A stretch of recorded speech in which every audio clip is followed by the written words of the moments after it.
كما يوعدكم معبر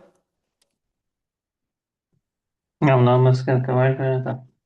እግዚአብሔር ይመስገን። በጸሎት ነበር። እስከ ሰላም ለኪ እንዘነሰግን ለኪ ማርያም እመነና ሰበከ ከማሩና አውቶማሰን ከንታና ያቀማው ማህበረና ያም ምራሪት ጸሎት እግዝእትነ ማርያም ድንግል ወላዲተ አምላክ ተአቤነ ሲለ እግዚአብሔር ወታሰም ከዚህ በአምላክ ወላኔ ስመራኤት ነው መላእክት ነው ወይስ ሰዎች ነው ለትውልድ ገብረ ዲታላዊ ወቅዱስ ስሙ ሳህሉን ለትውልድ ትውልድ ለፈርሆ وجبر هلا من رأيت وزرم للأبيل نقلب ومنصتهم لا يعني من أورث ما يبين ولا تسمع أصدق مرة ولا ربنا في الأمر وتوفر إسرائيل كل يوم ذكر الذي من الله وإلى دار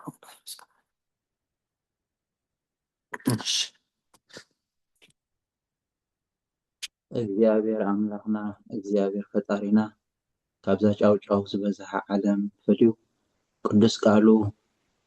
ክንሰምዕ ዝፈቐደ 30-60 ሰናይ ፍረ ክንፈርም ቅዱስ ፈቃዱ ይኹንልና ንደና ቅዱስ ቅዱሳን በረኸታን ረድኤታን ጣዕማን ፍቕራን ኣይፈለየና በል አቡነ ዘበሰማያት آمين ሲሰማይ በበተን ሀበኛ ምድግላ አብሳነ ወጀጋን ከመን ያብሰርን ከመን ሶስተም ስላላ ባላ ቅስም ቢያከት ሰላም ቅዱስ ገብርኤል መልአክ ስትና ሰላም ክርስቶስ እንደዳርስ ሩታት ማለት ሶስት ወማርያም ለተዘጋጀ ሰአሎች ሶስት ስማ ወልድ መንፈስ ቅዱስ አሐዱ አምላክ አሜን።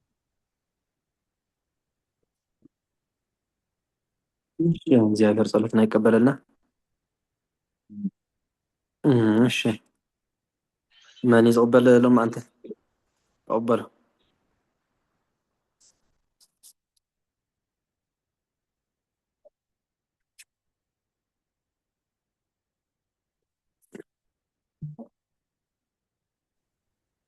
እሺ አይነት አነለው እሺ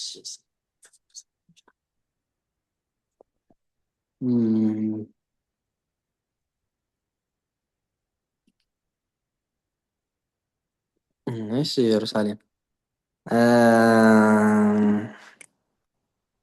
አረጋዊ ዳሞ መርድ አረጋዊ ዳሞ መርድ አረጋዊ ዳሞ መርድ እንተ ኢኮነ ወጣንየ እንተ ኢኮነ ወጣንየ አረጋዊ ዳሞ መርድ እንተ ኢኮነ ወጣንየ አረጋዊ ዳሞ መርድ እንተ ኢኮነ ወጣንየ እንቁቀ ኦቀ እንቁቀ ኦቀ ተሰውረ ዓለም ቅኔ እንደዛ ነው። እንቁቀ ኦቀ ተሰውረ ዓለም ቅኔ ጥንቁቀ ኦቀ ተሰውረ ዓለም ቅኔ አረጋዊ ዳሞ መርድ እንተ ኢኮነ ወጣንየ ጥንቁቀ ኦቀ ተሰውረ ዓለም ቅኔ እንደዛ አረጋዊ ዳሞ መርድ እንተ ኢኮነ ወጣንየ ጥንቁቀ ኦቀ ተሰውረ ዓለም ቅኔ አረጋዊ ዳሞ መርድ እንተ ኢኮነ ወጣንየ ጥንቁቀ ኦቀ ተሰውረ ዓለም ቅኔ አረጋዊ ዳሞ መርድ አረጋዊ ዳሞ መርድ እንተ ኢኮነ ወጣንየ ተሰውረ ዓለም አረጋዊ ዳሞ መርድ እንተ ኢኮነ ተሰውረ ዓለም ቅኔ ተሰውረ ዓለም ቅኔ አረጋዊ ዳሞ መርድ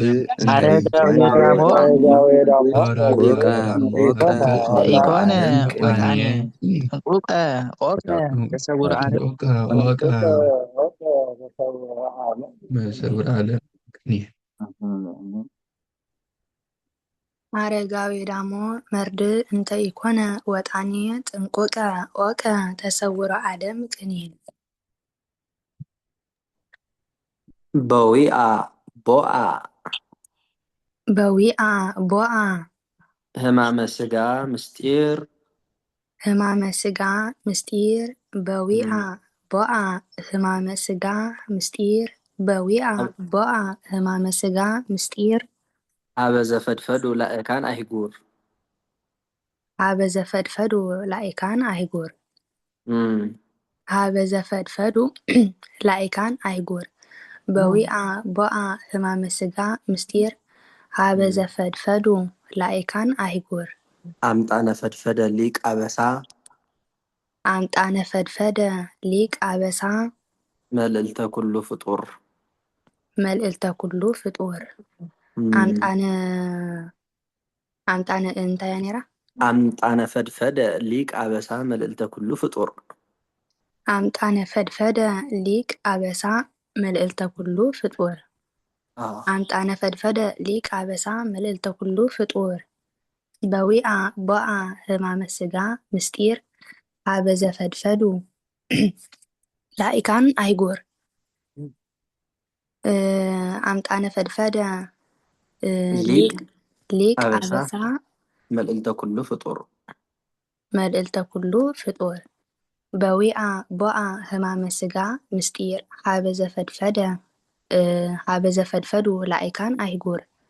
አምጣነ ፈድፈደ ሊቅ አበሳ መልዕልተ ኩሉ ፍጡር በዊአ ቦአ ህማመ ስጋ ምስጢር ሃበ ዘፈድፈዱ ላኢካን አይጉር አምጣነ ፈድፈደ ሊቅ አበሳ መልዕልተ ኩሉ ፍጡር በዊአ ቦአ ህማመ ስጋ ምስጢር ሃበ ዘፈድፈዱ ላኢካን አይጉር አምጣነ ፈድፈደ ሊቅ አበሳ መልዕልተ ኩሉ ፍጡር በዊአ ቦአ ህማመ ስጋ ምስጢር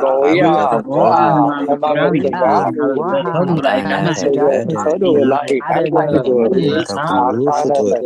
መልዕልተ ኩሉ ፍጡር በዊአ ቦአ ህማመ ስጋ ምስጢር አምጣነ ፈድፈደ ሊቅ በዊአ ቦአ ህማመ ስጋ ምስጢር ሃበ ዘፈድፈዱ ላኢካን አምጣነ ፈድፈደ ሊቅ አበሳ መልዕልተ ኩሉ አምጣነ ፈድፈደ ሊቅ አበሳ መልዕልተ ኩሉ ፍጡር ሃበ ዘፈድፈዱ ላኢካን አይጉር አምጣነ ፈድፈደ ሊቅ አበሳ መልዕልተ ኩሉ ፍጡር አይጉር አምጣነ ፈድፈደ ሊቅ አበሳ መልዕልተ ኩሉ ፍጡር በዊአ ቦአ ህማመ ስጋ ምስጢር ሃበ ዘፈድፈዱ ላኢካን አይጉር አምጣነ ፈድፈደ ሊቅ አበሳ መልዕልተ ኩሉ ፍጡር እሺ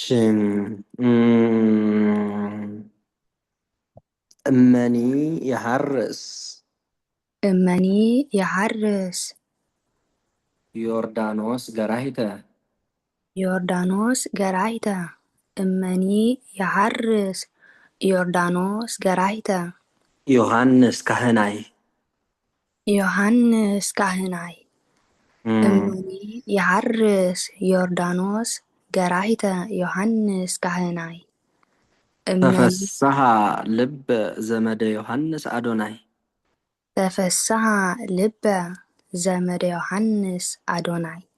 ተፈስሐ ልበ ዘመደ ዮሐንስ አዶናይ እመኒ የሐርስ ዮርዳኖስ ገራሂተ ዮሐንስ ካህናይ ተፈስሐ ልበ ዘመደ ዮሐንስ አዶናይ አምጣነ አዶናይ ሐረስ ተመነየ ይብላዕ ሰዊተ ተጠምቆ በማይ አምጣነ አዶናይ ሐረስ ተመነየ ይብላዕ ሰዊተ ተጠምቆ በማይ አምጣነ አዶናይ ሐረስ ተመነየ ይብላዕ ሰዊተ ተጠምቆ በማይ እሺ እመኒ የሐርስ ዮርዳኖስ ገራሂተ ዮሐንስ ካህናይ ተፈስሐ ልበ ዘመደ ዮሐንስ አዶናይ አምጣነ አዶናይ ሐረስ ተመነየ ይብላዕ ሰዊተ ተጠምቆ በማይ እመኒ የሐርስ ዮርዳኖስ ገራሂተ ዮሐንስ ካህናይ ተፈስሐ ልበ ዘመደ ዮሐንስ አዶናይ አምጣነ አዶናይ ሐረስ ተመነየ ይብላዕ ሰዊተ ተጠምቆ በማይ እመኒ የሐርስ ዮርዳኖስ ገራሂተ ዮሐንስ ካህናይ ተፈስሐ ልበ ዘመደ ዮሐንስ አዶናይ አምጣነ አዶናይ ሐረስ ተመነየ ይብላዕ ሰዊተ ተጠምቆ በማይ እመኒ የሐርስ ዮርዳኖስ ገራሂተ ዮሐንስ ካህናይ ተፈስሐ ልበ ዘመደ ዮሐንስ አዶናይ አምጣነ አዶናይ ሐረስ ተመነየ ይብላዕ ሰዊተ ተጠምቆ በማይ እመኒ የሐርስ ዮርዳኖስ ገራሂተ ዮሐንስ ካህናይ ተፈስሐ አዶናይ ሐረስ ተመነየ ሐረስ ተመነየ ይብላዕ ሰዊተ ተጠምቆ በማይ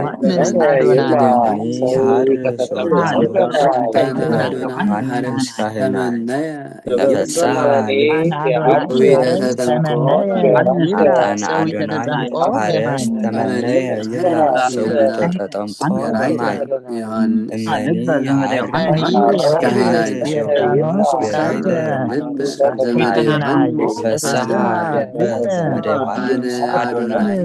አምጣነ አዶናይ ሐረስ ተመነየ ይብላዕ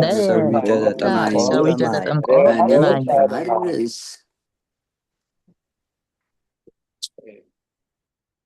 እመኒ የሐርስ ዮርዳኖስ ገራሂተ ተፈስሐ ልበ ዘመደ ዮሐንስ አዶናይ አምጣነ አዶናይ ሐረስ ተመነየ ይብላዕ ሰዊተ ተጠምቆ በማይ እመኒ የሐርስ ዮርዳኖስ ገራሂተ ዮሐንስ ካህናይ ተፈስሐ ልበ ዘመደ ዮሐንስ አዶናይ አምጣነ አዶናይ ሐረስ ተመነየ ይብላዕ ሰዊተ ተጠምቆ በማይ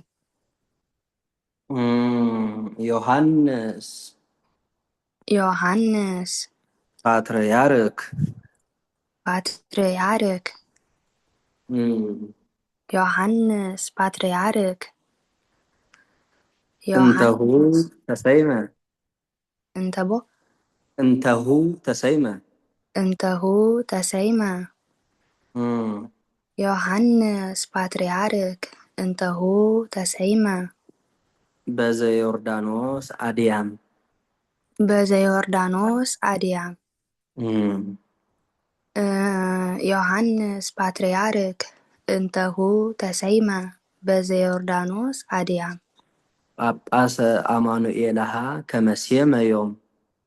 ጳጳሰ አማኑኤልሃ ከመሴመ ዮም በኩሉ ተአምረ እስከ ነጽንፈ ዓለም በኩሉ ተአምረ እስከ ነጽንፈ ዓለም እስከ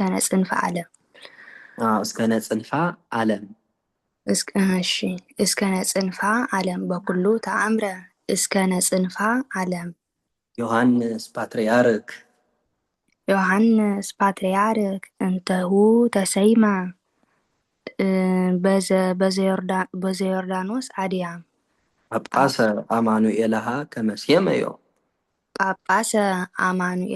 አማኑኤልሃ ከመሴመ ዮም በኩሉ ተአምረ እስከ ጽንፈ ዓለም ድንያ እስከ ነጽንፈ ዓለም አማኑኤልሂ ጳጳሰ ሰላም ጳጳሰ ሰላም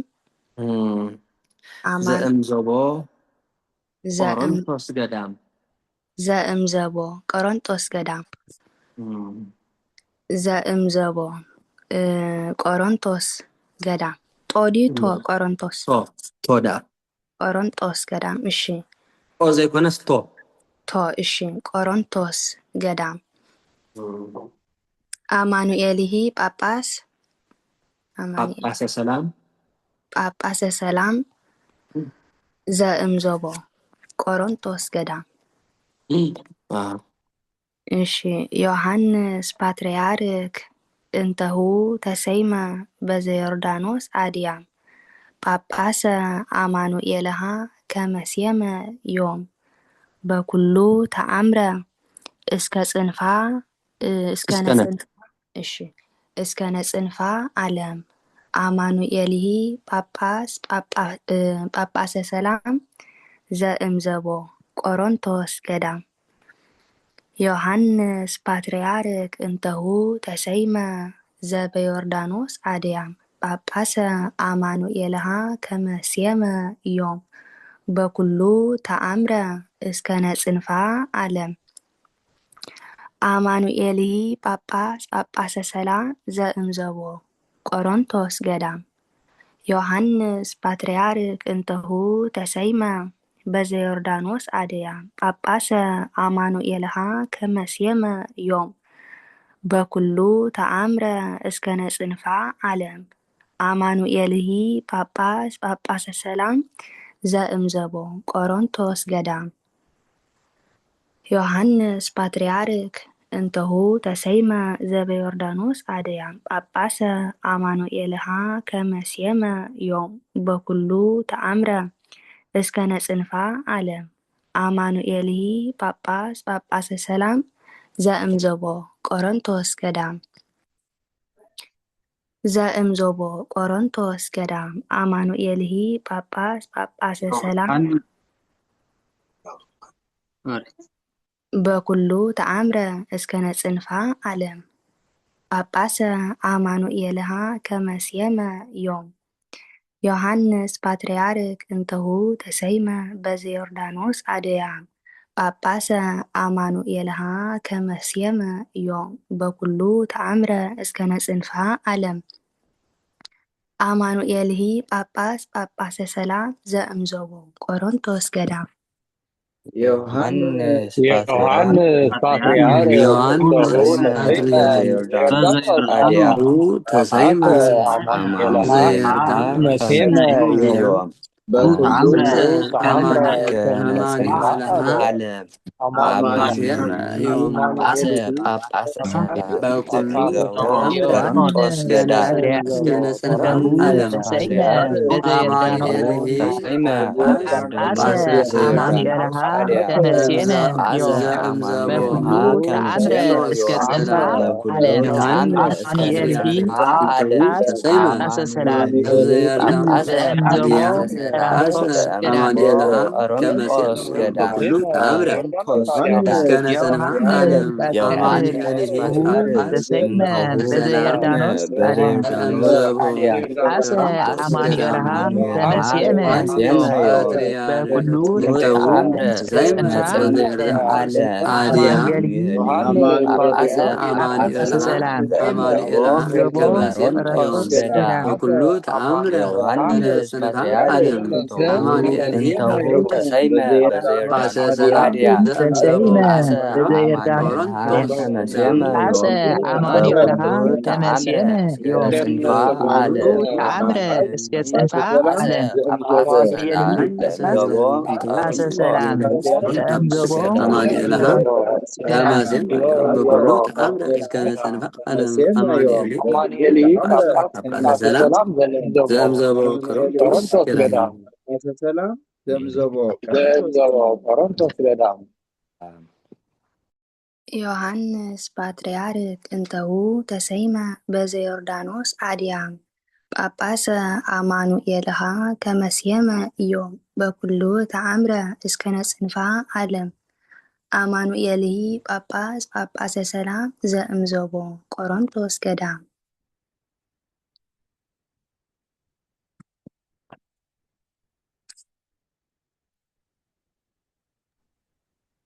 እሺ ስማዕ ለዲ ስማዕልን እዚ ልእጣነ መጎርዶ ክነግረኩም ምናልባት ግዜ ስላሴ ዘይዜ ክንብል ከይነውሕ ኩነታት ርኢና ነበር ኣብ ቤተ ክርስቲያን ዝተቐነናዮ ማለት እዩ ጥምቀት እሺ እሺ ሰጲራ ቀራኒዮስ ወልድ ክብሪት መጀመርታ እምበኣር ፍቀደን ሊኣቅበለን እሞንታ ወይለይ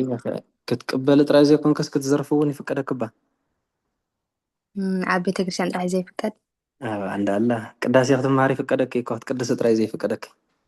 እሺ ዓራይንታ ሰጲራ ቀራኒዮስ ወልድ አምሆረ ሰጲራ ቀራንዮስ ወልድ አመሆረ ሰጲራ ቀራንዮስ ወልድ አመሆረ መንገለ ስቅለት ኩናት መንገለ ስቅለት ኩናት ሰጲራ ቀራንዮስ ወልድ አመሆረ መንገለ ስቅለት ኩናት በርግዘት ኩርዳላቅ በርግዘት ኩርዳላቅ በርግዘት ኩርዳላቅ ወበመንገኒቅ ቀኖት ወበመንገኒቅ ቀኖት በርግዘት ኩርዳላቅ ወበመንገኒቅ ቀኖት ወበመንገኒቅ ቀኖት በርግዘት ኩርዳላቅ ወበመንገኒቅ ቀኖት ሰጲራ ቀራንዮስ ወልድ አመሆረ ሰጲራ ቀራንዮስ ወልድ አመሆረ መንገለ ስቅለት ኩናት በርግዘት ኩርዳላቅ ወበመንገኒቅ ቀኖት ድህረ አእጋሪሁ ተዘብጠ ድህረ አእጋሪሁ ተዘብጠ ምስለ አእዳዊሁ አበይት ምስለ አእዳዊሁ አበይት ድህረ አእጋሪሁ ተዘብጠ ምስለ አእዳዊሁ አበይት ሰጲራ ቀራንዮስ ወልድ አመሆረ መንገለ ስቅለት ኩናት በርግዘት ኩርዳላቅ ወበመንገኒቅ ደኔራ ወበመንገኒቅ ቀኖት ድህረ አእጋሪሁ ተዘብጠ ምስለ አእዳዊሁ አበይት እምኖሃ ስቃይ ኖመ እምኖሃ ስቃይ ኖመ ወሰከበ ወሰከበ መልዕልተ መስቀል መልዕልተ መስቀል አራት ይዘው እንደዛ ነው። እምኖሃ ስቃይ ኖመ ወሰከበ መልዕልተ መስቀል አራት ሰጲራ ቀራንዮስ ወልድ አመሆረ መንገለ ስቅለት ኩናት በርግዘት ኩርዳላቅ ወበመንገሊቅ ቀኖት ድህረ አእጋሪሁ ተዘብጠ ምስለ አእዳዊሁ አበይት እምኖሃ ስቃይ ኖመ ወሰከበ መልዕልተ መስቀል አራት ሰጲራ ቀራንዮስ ወልድ አመሆረ መንገለ ስቅለት ኩናት በርግዘት ኩርዳላቅ ወበመንገሊቅ ቀኖት ድህረ አእጋሪሁ ተዘብጠ ምስለ አእዳዊሁ አበይት እምኖሃ ስቃይ ኖመ ወሰከበ መልዕልተ መስቀል አራት ሰጲራ ቀራንዮስ ወልድ አመሆረ መንገለ ስቅለት ኩናት በርግዘት ኩርዳላቅ ወበመንገኒቅ ቀኖት ድህረ አእጋሪሁ ተዘብጠ ምስለ አእዳዊሁ አበይት እምኖሃ ስቃይ ኖመ ወሰከበ መልዕልተ መስቀል አራት ሰጲራ ቀራንዮስ ወልድ አመሆረ መንገለ ስቅለት ኩናት በርግዘት ኩርዳላቅ ወበመንገኒቅ ቀኖት ድህረ አእጋሪሁ ተዘብጠ ምስለ አእዳዊሁ አበይት እምኖሃ ስቃይ ኖመ ወሰከበ መልዕልተ መስቀል አራት ሰጲራ ቀራንዮስ ወልድ አመሆረ በርግዘት ኩርዳላቅ አእዳዊሁ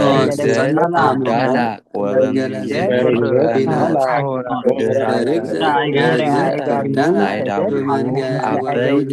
እምኖሃ ስቃይ ኖመ ወሰከበ መልዕልተ መስቀል አራት ሰጲራ ቀራንዮስ መንገለ ስቅለት ኩናት በርግዘት ኩርዳላቅ ወበመንገኒቅ ቀኖት ድህረ አእጋሪሁ ምስለ አእዳዊሁ አበይት እምኖሃ ስቃይ ኖመ ወሰከበ መልዕልተ መስቀል አራት ወበመንገኒቅ ቀኖት ድህረ አእጋሪሁ መንገለ ስቅለት ኩናት በርግዘት ኩርዳላቅ ወበመንገኒቅ ቀኖት ድህረ አእጋሪሁ ተዘብጠ ምስለ አእዳዊሁ አበይት እምኖሃ ስቃይ ኖመ ወሰከበ መልዕልተ መስቀል ስቃይ ኖመ ወሰከበ መልዕልተ መስቀል አራት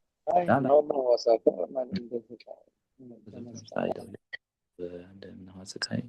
ኖመ ወሰከበ መልዕልተ መስቀል አራት በጴራ ቀራንዮስ ወልድ አመሆረ መንገለ ስቅለት ኩናት በርግዘት ኮርዳላቅ ወበመንገሊቅ ቀኖት ድህረ አእጋሪሁ ተዘብጠ ምስለ አእዳዊሁ አበይት እምነሃ ስቃይ ኖመ ወሰከበ መልዕልተ መስቀል አራት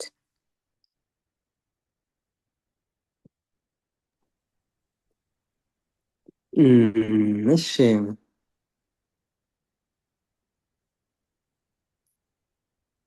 ውስተ እንተሃሎ ዮሐንስ ውስተ እንተሃሎ ዮሐንስ ውስተ እንተሃሎ ዮሐንስ ባሕረ ዮርዳኖስ ቤት ባህረ ዮርዳኖስ ቤት ውስተ እንተሃሎ ዮሐንስ ባህረ ዮርዳኖስ ቤት ውስተ እንተሃሎ ዮሐንስ አመ ውእየ ወልድ ማህቶት አመ ውእየ ወልድ ማይቶት አመ ውእየ ወልድ ማህቶት አመ ውእየ ወልድ ማህቶት ውስተ እንተሃሎ ዮሐንስ ባህረ ዮርዳኖስ ቤት ኔሬንታ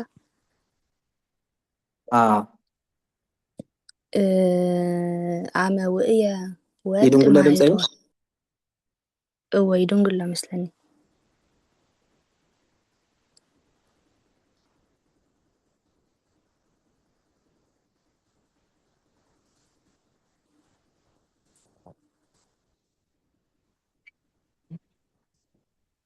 እስኪ ድገሚ ኢየሩሳሌም ውስተ እንተሃሎ ዮሐንስ ባህረ ዮርዳኖስ ቤት አመ ውእየ ወልድ ማህቶት አመ ውእየ ወልድ ማህቶት ጸርሃ ዮሐንስ ወተጋውኡ በግብት በግብት እደው ሰማያት ውስተ እንተሃሎ ዮሐንስ ውስተ እንተሃሎ ዮሐንስ ባህረ ዮርዳኖስ ቤት አመ ውእየ ወልድ ማህቶት ጸርሃ ዮሐንስ ወተጋውኡ በግብት እደው ሰማያት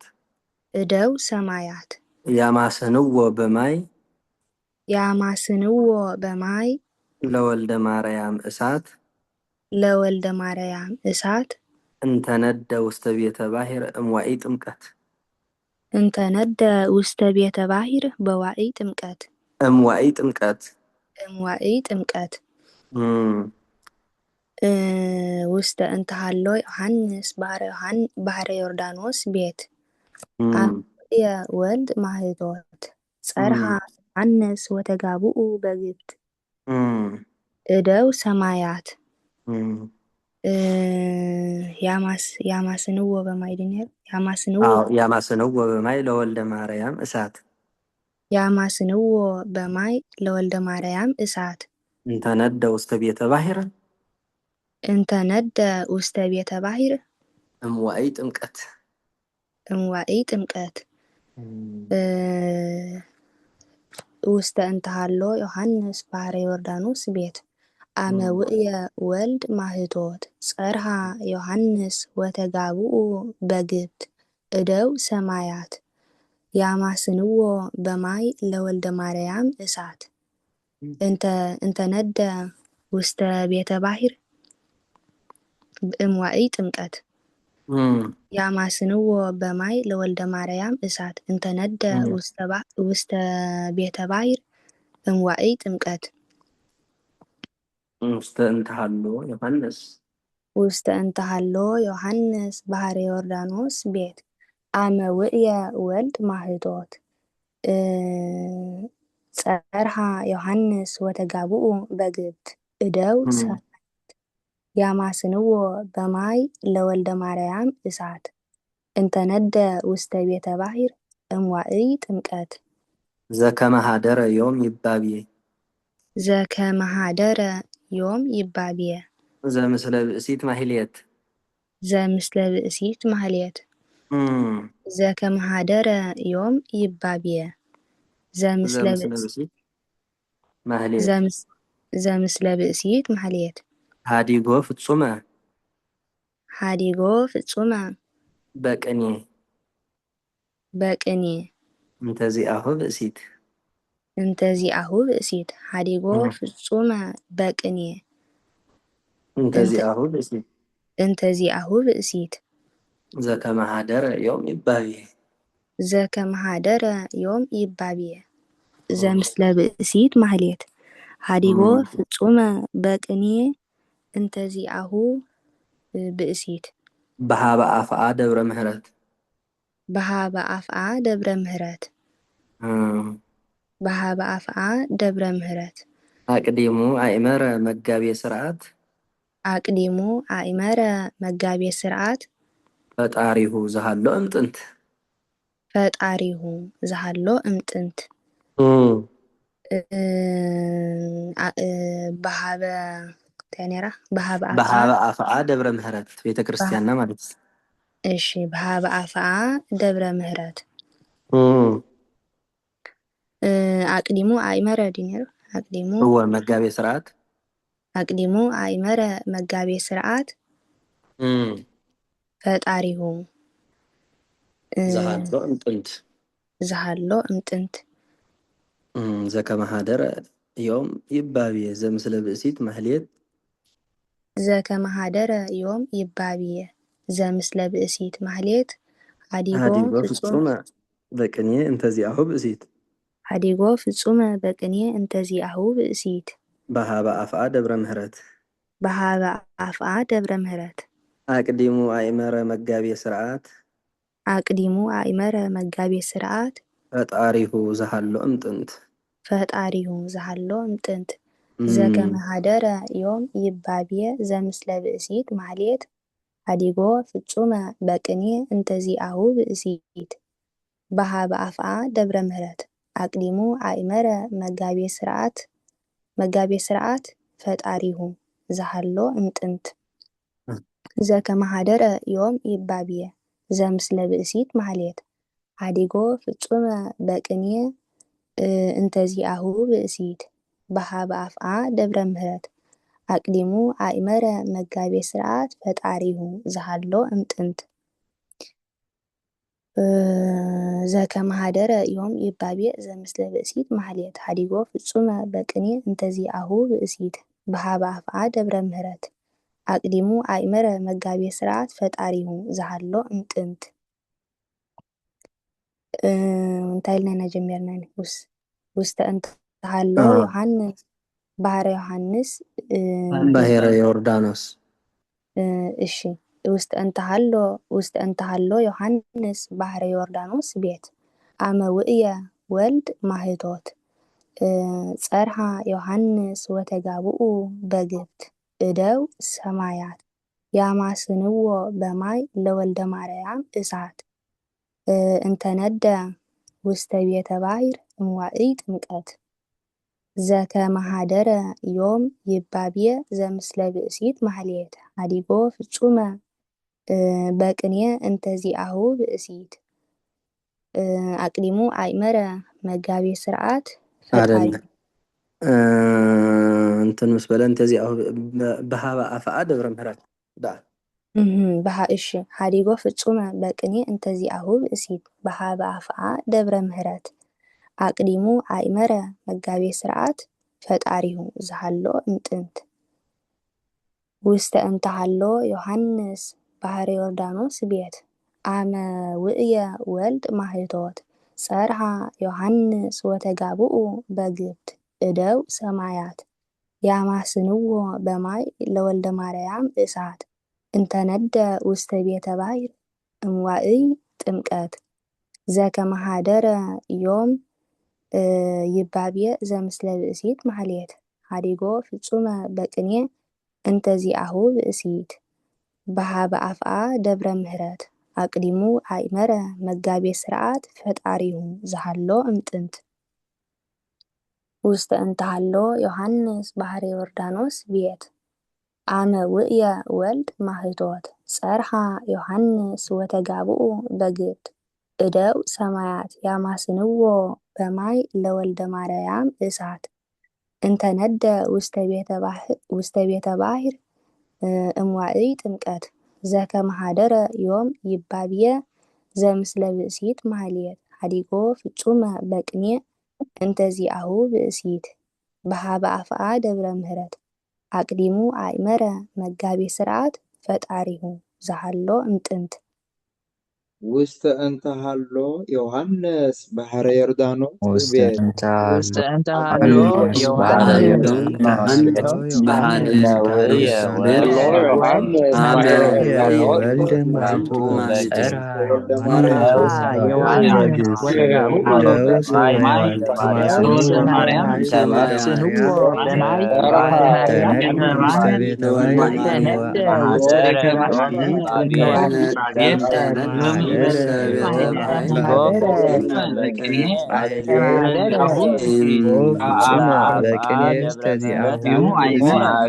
አብአፋ ደብረ ምሕረት አቅዲሙ አሎ ውስተ ሀሎ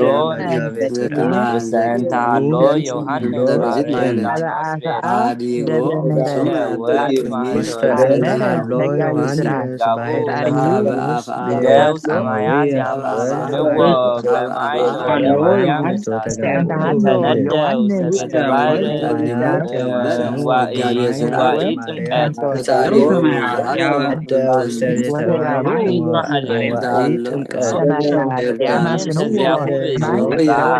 በሀበ አፍአ ደብረ ምሕረት አቅዲሙ አእመረ ፈጣሪሁ ዘሃሎ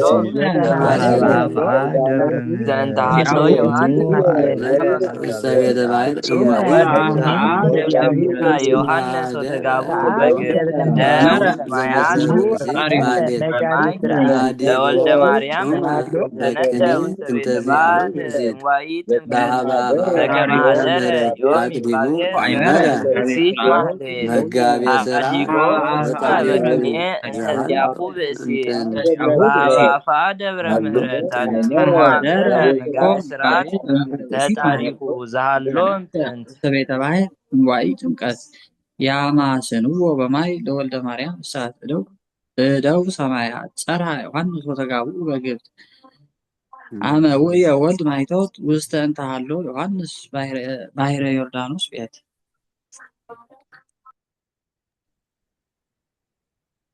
ውስተ እንተ ሀሎ ዮሐንስ ባሕረ ዮርዳኖስ ቤት አመ ውእየ ወልድ ማህቶት ጸርሐ ዮሐንስ ወተጋብኡ በግብፅ እደው ሰማያት ያማስንዎ በማይ ለወልደ ማርያም እሳት እንተነደ ውስተ ቤተ ባሕር እምዋዕይ ጥምቀት ዘከመ ኀደረ ዮም ይባብየ ዘምስለ ብእሲት ማህሌት ሀዲጎ ፍጹመ በቅኔ እንተዚአሁ ብእሲት በሀበ አፍአ ደብረ ምሕረት አቅዲሙ አእመረ መጋቤ ሥርዓት ፈጣሪሁ ዘሃሎ እምጥንት። እሺ ውስተ እንተ ሀሎ ዮሐንስ ባሕረ ዮርዳኖስ ቤት ዮሐንስ ያለበት የዮርዳኖስ ባሕር ቤት ማለት ነው። በዛ የዮርዳኖስ ባሕር ቤት ከዛ ከባሕር ቤት ውስጥ አመነደ ምንድነው? አመ ውእየ ወልድ ማህቶት መብራት ወልድ በተቃጠለ ጊዜ ጸርሐ ዮሐንስ ጮኸ ወተጋብኡ በግብፅ እደው ሰማያት ወንዶች ሰማያትም በድንገት ተሰበሰቡ። ምንድነው? ያማስንዎ በማይ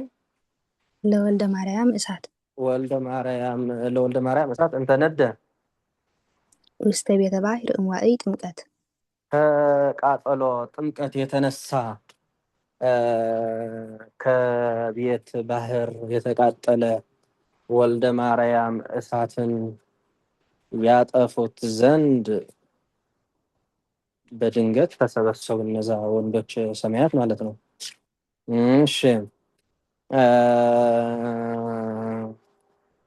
መጀመርታ እንታይ ውስተ እንተ ሀሎ ዮሐንስ ባሕረ ዮርዳኖስ ቤት ዮሐንስ ዘለዎ ዝኾነ ናይ ዮርዳኖስ ባሕሪ ገዛ ኣብቲ ውሽጢ ባሕሪ ገዛ መብራህቲ ኤሌክትሪክ ማለት ኤሌክትሪክ ወልድ ኣብዚ ተቃፀለ ግዜ ዮሃንስ ኦይ ኢሉ ግዒሩ ማለት እዩ እንታይ ደኣ ተረኽበ ኢሎም ድማ እቶም ሰማያት ኣወዳት እሶም እውን ሃንደበት ተኣኪቦም ተኸገብሩ ተኣኪቦም እንተተባህለ ያማስንዎ በማይ ለወልደ ማርያም እሳት እንተነደ ውስተ ቤተ ባሕረ እምዋይ ጥምቀት ካብ ሙቆት ጥምቀት ዝተላዕለ ኣፍቲ ባሕሪ ገዛ ዝተቃፀለ ሓዊ ኤሌክትሪክ ማለት እዩ ኤሌክትሪክ ሓዊ ወልደ ማርያም ድነሩ ወዲ ማርያም ኢየሱስ ክርስቶስ ማለት እዩ ነቲ ወዲ ማርያም ኢየሱስ ክርስቶስ ንኸጥፍእዎ ሃንደበት እቶም ዮሃንስ ምስ በኸየ ዮሃንስ ኦይ ምስ በለ እቶም ወዳት ሰማያት ድማ እንታይ ተረኽበ ኢሎም ተኣኪቦም ንብል ኣለና ማለት እዩ እወ ንሶም ያው ኣጋጣሚ ኤሌክትሪክ ይቃፀል እሞ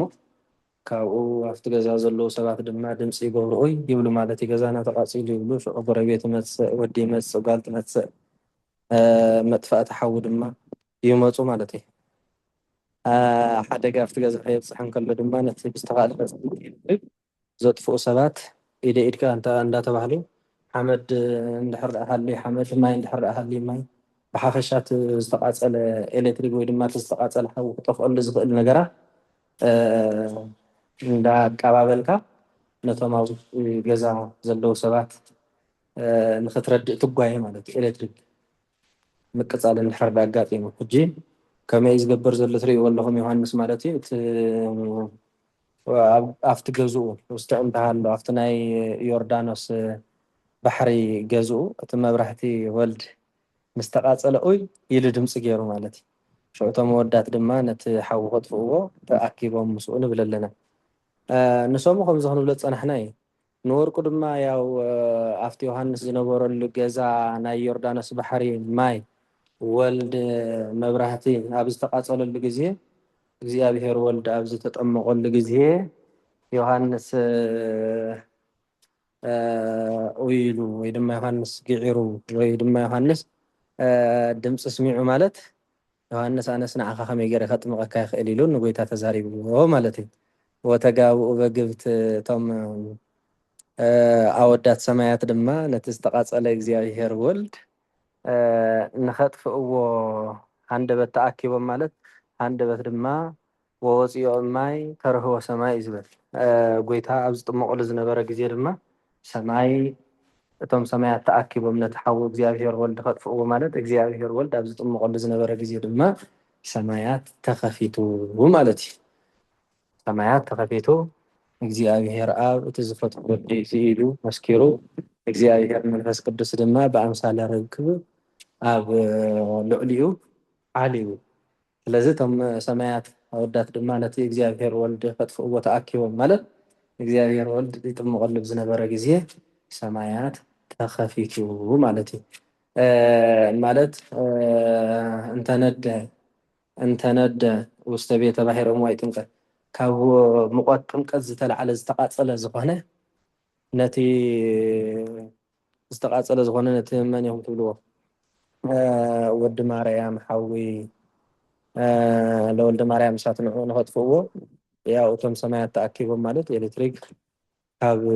ብዙሕ ሙቆት ወይ ካብ ዋዒ ኣብ ዝርከበሉ ግዜ ይቃፀል ማለት እዩ እና ንወርቁ ድማ ኣብ ግዜ ጥምቀት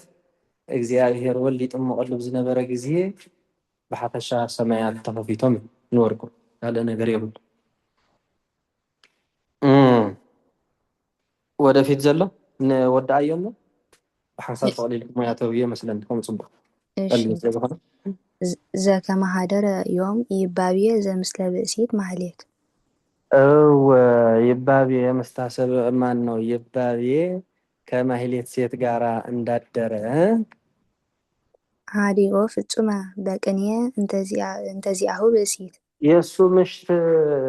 ቅኔን ትቶ ከሴት ማህሌት ጋራ እንዳደረ በሃበ አፍአ ደብረ ምህረት ውጭ ደብረ ምህረት የእሱ ምሽት ቅኔን ትቶ ከማህሌት ሴት ጋራ እንዳደረ አቅዲሙ አእመረ መጋቤ ስርዓት ፈጣሪ ዛለው ከድሮ ጀምሮ ያለ የሆነ ፈጣሪው መጋቢ ስርዓት አስቀድሞ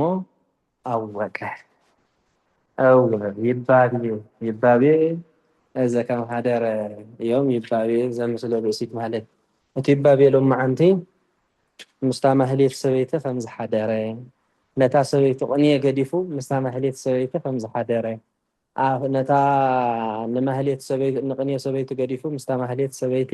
ኣብቲ ደብረ ምህረት ደገ ከም ዝሓደረ ያው እቲ ኣቀዲሙ ዝፈጠሮ ዝኾነ ካብ ቀደም ጀሚሩ ዘሎ ዝኾነ ፈጣሪኡ መጋቢ ስርዓት ኣቀዲሙ ፈሊጡ ንብል ኣለና። ንሶም ከም ትፈልጥዎ ያው ሓደ ሓደ ሰበይቲ ገዲፉ ምስ ካልእ ሰበይቲ ይሁሉን እሞ ሰበይ ይርአነን ሰበይ ይፈልጠንን እንዳበለ ዝሙት ይፍፅም። ዝሙት ይፍፅም እንከሎ ድማ ያው ሰበይ ይፈልጦን ክኸውን ይኽእል እግዚኣብሔር ግን ይፈልጦ እዩ ማለት እዩ። ስለዚ እንታይ ይብል ሰብ እንታ ወደይ ዝከለኮ ሰበይቲ ገዲፉ ካልእ ሰበይቲ ለሚዱሎ ይበሃል ኣሎ። እንታይ እቲ ነገር እንታይ እቲ ምክንያት ተባሂሉ ሰብ ይዛረብ ማለት እዩ። ያው ንሰበይቲ ዳ ግዜ መሃብ ከሊእዋ እንዲኡ ሓዳሽ ሰበይቲ ሒዝሎ ኢሎም ስለዚ ንዓኣስ ብዙሕ ግዜ ይህባን ኣሎ ምስኣ ኢለሚዱ ዘሎ ይበሃል ኢሉ ሰብ ይሓሙ ይዛረብ። ኣብ መጨረሻ ድማ ኣይ ደሓን እሞ ናቱ በደል እንተኮይኑስ ዋላ እኳ ሰብ ዘይፈልጦ በደል እንተሃለወስ እግዚኣብሔር ካብ እግዚኣብሔር ዝሕባእ ስለዘየለስ እግዚኣብሔር ግን ይፈልጦ እዩ ይበድል እቲ በደል ኣብኡ ይሃሉ ናይ ብሓቂ ሰበይቲ ገዲፉ ምስ ካሊእ ዘውር ድዩ ዘሎ ይኮነ ሓደ እግዚኣብሔር ጥራይ ዝፈልጦ ኢሉ ሰብ ይከፋፈል ማለት እዩ ሓሳቡ። ስለዚ እንታይ ኢና ንብል ዘለና ሕጂ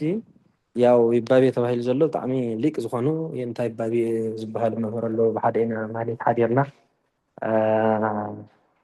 እና ናይ ቅኔ ናይ ጎንጂ መምህር እዮም ኣብ እቲ ባሕሪ ጥምቀት ኣብቲ ደገ ዝሓደርናሉ ግዜ ማለት እዩ። ብጣዕሚ ጎበዝ እዮም ካብቲ ቅኔ ሞያ ንላዕሊ ኣቆቃም ብጣዕሚ ጎበዝ እዮም ሊቅ እዮም እና ሙሉእ ለይቲ ከሰድሩ ሓዲሮም ዘሎ ስመላኣለሙ ዘሎ ኣብኑ ዘሎ እንትኑ በቃ ብሙሉኦም ባዕሎም እዮም ከሰድሩ ሓዲሮም ማለት እዩ። ስለዚ እንትፈልጥዎ ያው ሞያኦም እንታይ ይብለኩም ኣለኹ ሞያኦም ቅኔ እዩ ናይ ቅኔ መምህር እዮም። ያው ኣቆቃም ግን ዋላ ደኣ ምስክር ይሃልዎ እምበር ምሁር እዮም ጎበዝ እዮም ብጣዕሚ ካብ መጠን ንላዕሊ ማለት እዩ። ስለዚ ሓደ ሓደ ግዜ ሰብ ብዝተመረቀሉ ንፉዕ ዘይኮነሉ ብካልእ ብዘይተመረቀሉ ግን ንፉዕ ዝኾነሉ ኣጋጣሚታት ኣሎ ማለት እዩ። ብጣዕሚ ክገርመኩም ደስ ስለ ዘበሉና ማህሌት ያው እታ ምልጣን ኣነ ስለ ዝመራሕኹ እየ እዛ ቅኔ ገይረያ እምበር እዛ ጣነ ሞገር ማለት እዩ ብሙሉእ ዳርጋ ናይ ኣቆቃም መምህራን እውን ነይሮም እዮም። በቃ ደጋጊን ክሃቦም እዩ ዝመፀካ ፈዚሙ ከለዉ ብጣዕሚ ፍሉይ ተሰጥኦ ዘለዎም ሰብ ስለ ዝኾኑ ናይ ኣቆቃም ከብሉ ሓዲሮም ማለት እዩ። ብድሕሪኡ ቅኔ ድማ ያው ግበሩ ኢልናዮም ኣብዮም ምልጣን ዝመርሐ እዩ ዝገብር ንገብርን ግብሩ ኢሎም ያው እታ ቅኔ ሂቦምኒ መስገ ሃቡና ድማ ከምዛ ትሪእዋ ዘለኹም ቅኔ ገርና ኣሎም ማለት እዩ። ነታ ቅኔ ሰበይቲ ገዲፉሲ ምስ ውሽማ ማህሌት ይሓድር ኣሎ ከምዚ ከም ዝገብር ዘሎ ድማ ኣብቲ ደብረ ምህረት ደገ ምሳኣ ይሓድር ከም ዘሎ ያው ሰብ እስካል ሰበይት መሕዝን ከሎ መቸም ኣብ ገዛ ሒዝዋ ይመፅእ ኣካል እዩ ዝሓድር ምሳኣ ኣብቲ ግናታ ገዛ ወይ ድማ ካልእ ቦታ ማለት እዩ። ከምዚ ይገብር ኣሎ ኢልና ሓሚና እዩ ንሶም ከምኡ ዝገብር ሰብ ኣሎ ማለት ንወርቂ ድማ የኔታ ይባል እየ ነታ ቅኔ ሞያኦም ገዲፎም በቃ ሙሉእ ለይቲ ብኣቆቃም ከም ንህቢ ከገልግሉ ሓዲሮም መጋቢ ስርዓት ድማ ናይቲ ቤተክርስትያን ሓላፊ እዮም ከምዚ ከም ዝገበሩ ድማ መጋቢ ስርዓት ፈጣሪ ይፈልጥ እዩ ማለት እቶም ኣብቲ ደብሪ ዝቆፀርዎም ሓለቆኦም መጋቢ ስርዓት እውን ነቲ ዘዚምዎ ዝዘምዎ ፅንፅልዎ ዝሓደሩ ኣቆቃም ሪኦም ምስ ሊቃውንቲ ክድነቁን ክግረሙን ሓዲሮም ንኩሉ ሰብ እንታይ ይባቤ ሕጊሶሞ ሓዲሮም ማለት እዩ። ስለዚ ብካልእ ኣዘራርባ ነታ ቅኔ ሰበይቱ ምስታ ገዲፉ ምስታ ማህሌት ሰበይቲ ሓዲሩ ማለት ያው ብማህሌት ንእግዚኣብሔር ከገልግል ሓዲሩ ማለት እዩ። ካልእ ቋንቋ ይብል ይበል ነው እንታ እሺ ውስጥ አገባብ ፍቺ ውስጥ ሙያው ማድረጊያ እንተ መነሻታ ሙያው መነሻ እሺ ከቤት ዲና ሊያ ነርና ሙያው መነሻ እሺ እንተ የባህር ቤት ቅጽል ሃሎ ብሎ እንዳያስር እንተ ይጠብቀዋል። ዮሐንስ የሃሎ ባለቤት ባህር ቤት ምሳሌ ቤት ሰም ባህር ወርቅ ተመስሎ የመነሻ ባለቤት ዮርዳኖስ የባህር ዘርፍ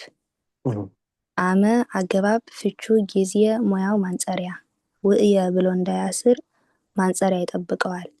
ወልድ ማህቶት ምሳሌ ማህቶት ሰም ወልድ ወርቅ ተመስሎ የውእየ ባለቤት ጸርሃ ማሰሪያ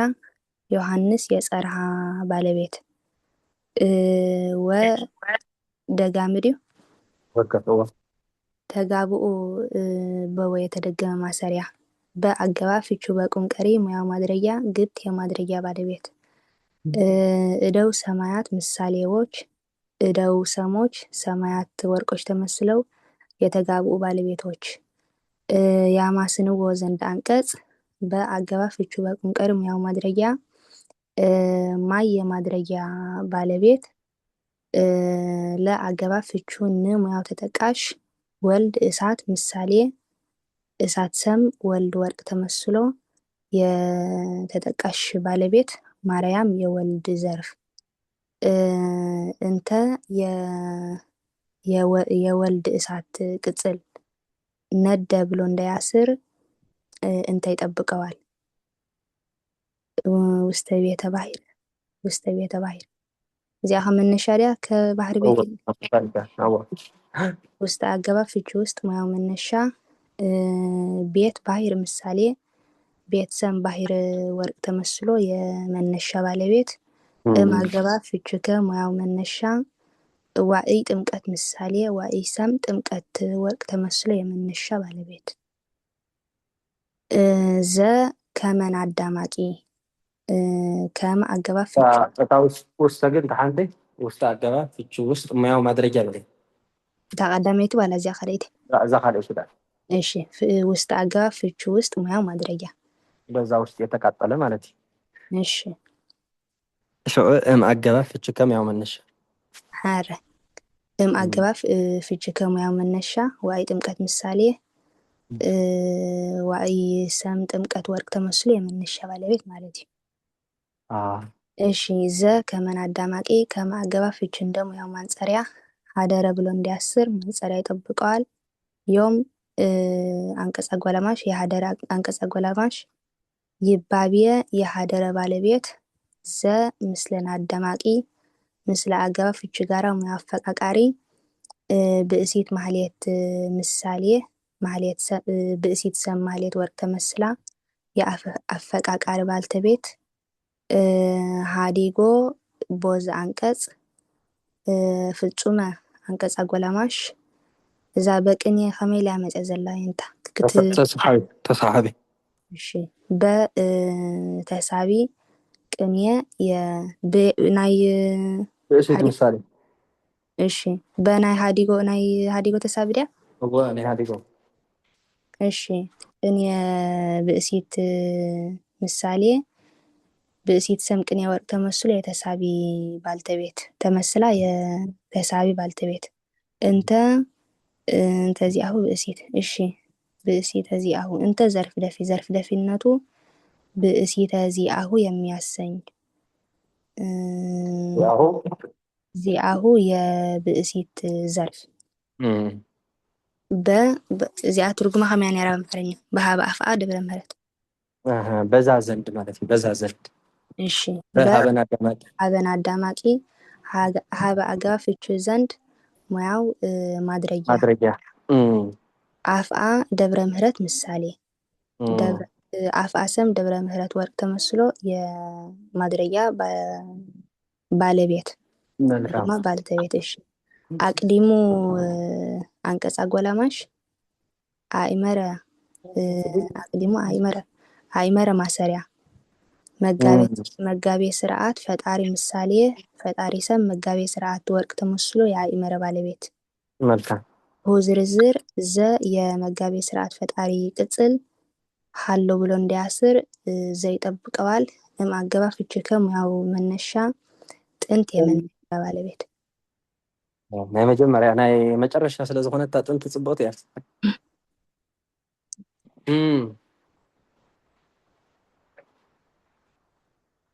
እታ ፈትሹ በቅኔ ተባሂላ ዘላ ከመይ እያ ተርጉምናያ እንታ በቅኔ እንተዚኣ የራሱ ምሽት ቅኔ እንትቶ ከምኡ ጌርና ከነምፃ ንኽእል ኢና ተውሒድና ኣብ ወይ ብደንቢ ተስሓብ ጌርና ዶ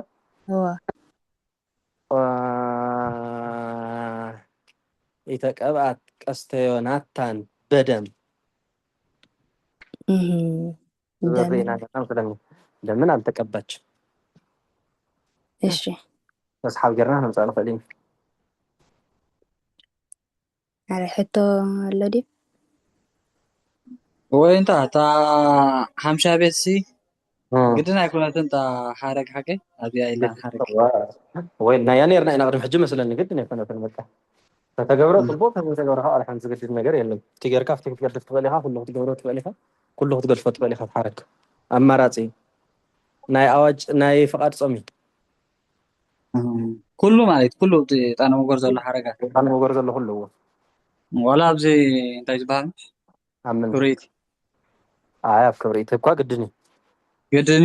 ቀዳማይ ቤትን ራብዓይ ቤትን ዘሎ ግድን እዩ ወይ ተረፍ ኦኬ እንደገና እታ ውስተ ቤተ ባህርቱ ዘላ ክልተ ዘይሰምዕ ድዩ ዘይማሰል ዋላ ከመይ ቤትን ባህርን ተናቢቡ ድዩ ዋላ ከይተናበበ ተናቢቡ እዩ ዘሎ ብሲ እዋ ሕጂ ተናቢበን ዘይምሰላስ ተናቢበን ኣሎ ውስተ ቤት ገዛ ይሰምዕኒ ባሕሪ እውን ኣይሰምዕኒ ኣናቢብና ክንምስሎ ንኽእል ኢና ከየናበብና እውን ክንምስሎ ንኽእል ኢና ኦኬ ዝሰምዕ ድዩ ዘይማሰል ዝሰሚዑ ተናቢቡ ዘይማሰል እሺ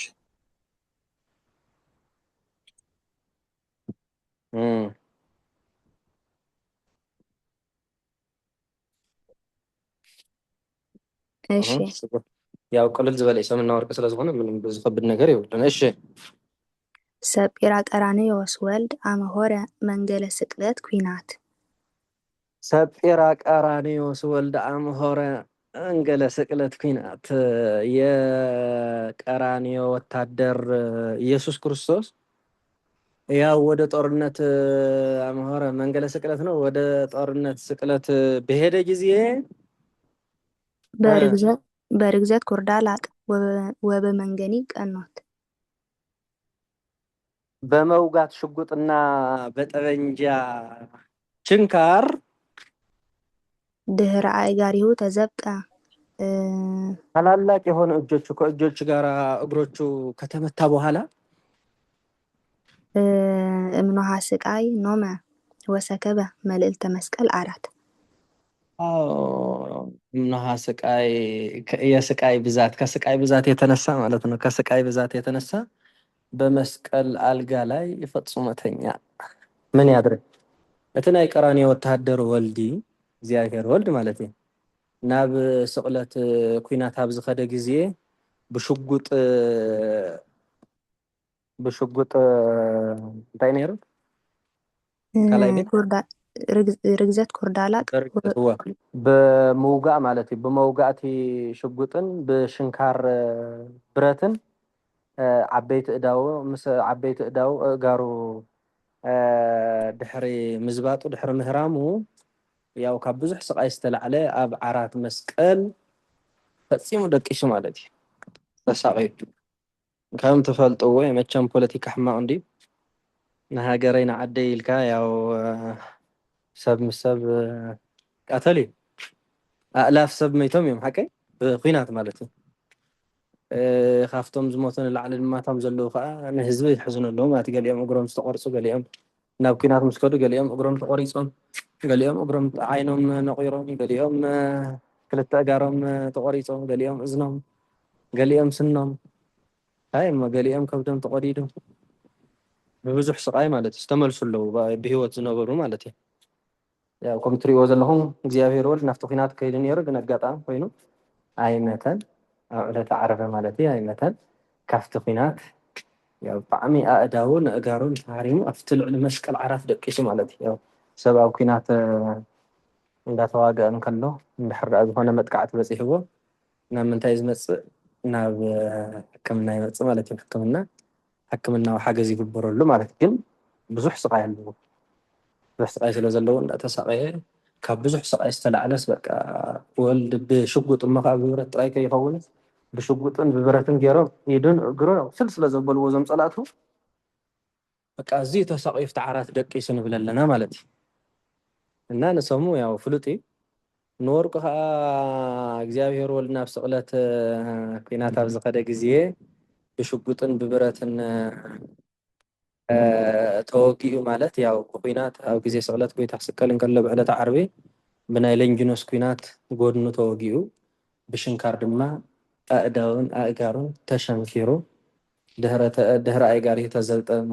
ምስሊ ኣእዳው ዓበይቲ ዝበልናዮ ማለት እዩ ኣእዳውን ኣእጋሩን ተሸንኪሩ ኣበይ ተሸንኪሩ እንተተባሃለ ድማ ካብ ብዙሕ ስቃይ ዝተላዕለ ድማ ኣብ መስቀል ዓራት ደቂሱ ማለት ኣብ መስቀል ሰቂሎም ያው ብኩናት ገይሮም ወጊኦሞ መስማር ገይሮም ድማ ሽንካር ገይሮም ድማ ሸንኪሮሞ ማለት እዩ ኣይሁድ ጸላእቱ ኣብቲ መስቀል ዓራት ደቂሱ ማለት እዩ ድማ ሰቂሉ እግሩ ጣሚሩ ጎይታ ተሰቂሉ ዝነበረ ግዜ ኣይሁድ ብዙሕ ስቃይ ኣብፂሖም ካብ ብዙሕ ስቃይ ዝተላዕለ ኣብ መስቀል ደቂሱ ማለት ኣብቲ መስቀል ተሰቂሉ ዝነበረ ግዜ ሓሞት የስትይዎ ነይሮም ኩናት ገይሮም ይወግእዎ ነይሮም መስማር ይወግእዎ ነይሮም የባጭውሉ የላግጹሉ ነይሮም እዚ ኩሉ ስቃይ ብዕለተ ዓርቢ ጸላእቱ ኣይሁድ ንጎይታ ኣውሪዶም ንጎይታ ከዓ ብዕለተ ዓርቢ ስለ ኣዳምን ሔዋንን ስለ ኩላህና ደቂ ሰባት ተሳቂዩ ኣብ ቀራንዮ መስቀል ተሰቂሉ መይቱ ተቀቢሩ ኣብ ሳልሳይ መዓልቲ ድማ ተንሲኡ ማለት እዩ ንወርቁ ይበለኝታ እሺ ሰጲራ ወልድ ምሳሌ ሰጲራ ሰም ወልድ ወርቅ ተመስሎ የኖመ ባለቤት ቀራንዮስ የሰጲራ ዘርፍ አመ አገባብ ፍቹ ጊዜ ሙያው ማንጸሪያ ሆረ ብሎ እንዲያስር ማንጸሪያ ይጠብቀዋል መንገላ አገባብ ፍቹ ወደ ሙያው መገስገሻ ስቅለት ምሳሌ ኩናት ሰም ስቅለት ወርቅ ተመስሎ የመገስገሻ ባለቤት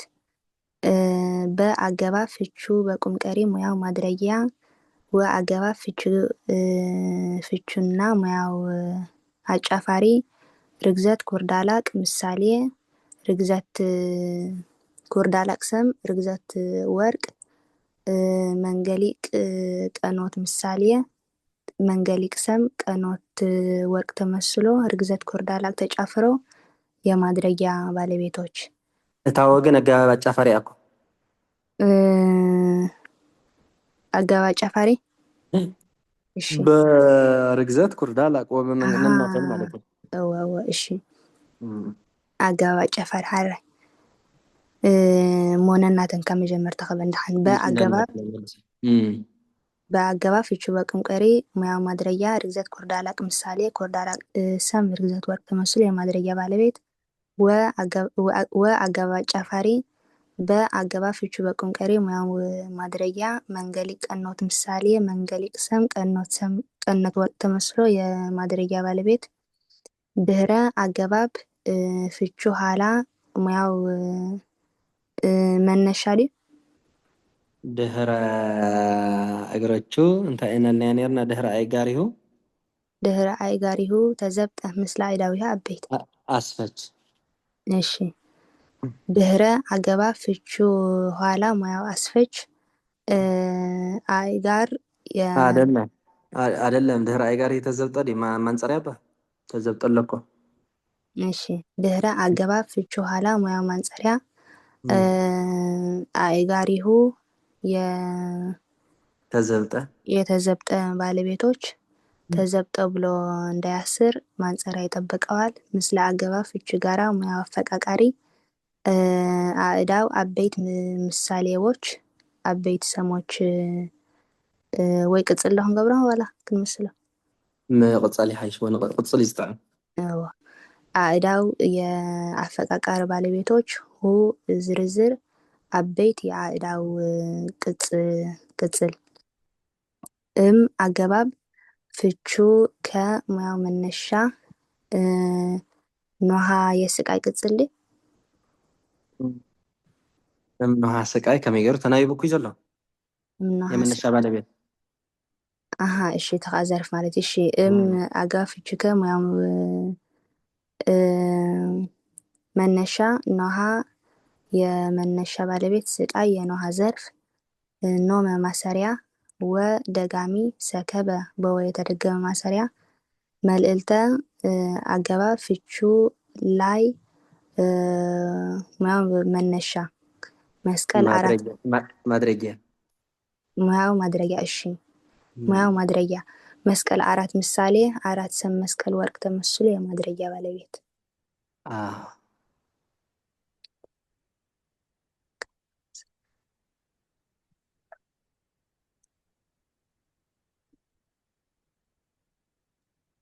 እሺ ሕቶ ተዘይላ ኖመ ወሰከበ ሙያ አበ እሺ ኖመ ማሰሪያ ወደጋሚ ሰከበ አይደለም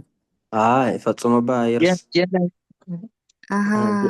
ጀምላ እኮ ከማዲ ፈካን ያልኩት هو ጀምላ قلت حالي ترغم እሺ ወጀምላይ ኖመ ሰከበ በወ ተጀምለው ማሰሪያ ማለት ኦኬ ለራይ ጋር ይሄ ተዘብጣ ምስል አይዳው በይት ብዙሃ ስቃይ እዛ ስታይስኪ ብዙሃ ስቃይ እንታይና ለያዘ እምነሃ ስቃይ ለኛ ዘለና ማለት እዩ እንታይልና ፈትሕና ከስቃይ ብዛት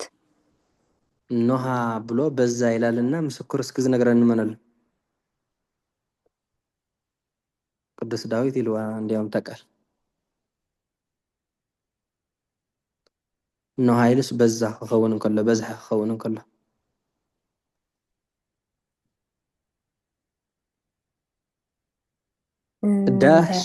ዳሽ امسئرተ ርእሲ ኖሃ ኃጢአት ይዝሆ እስማ ኖሃ ጌጋይ امسئرተ ርእሲ ኢሉ በዛ እዩ ዝብሎ ትርጉም እንታይ ዝብል በደለ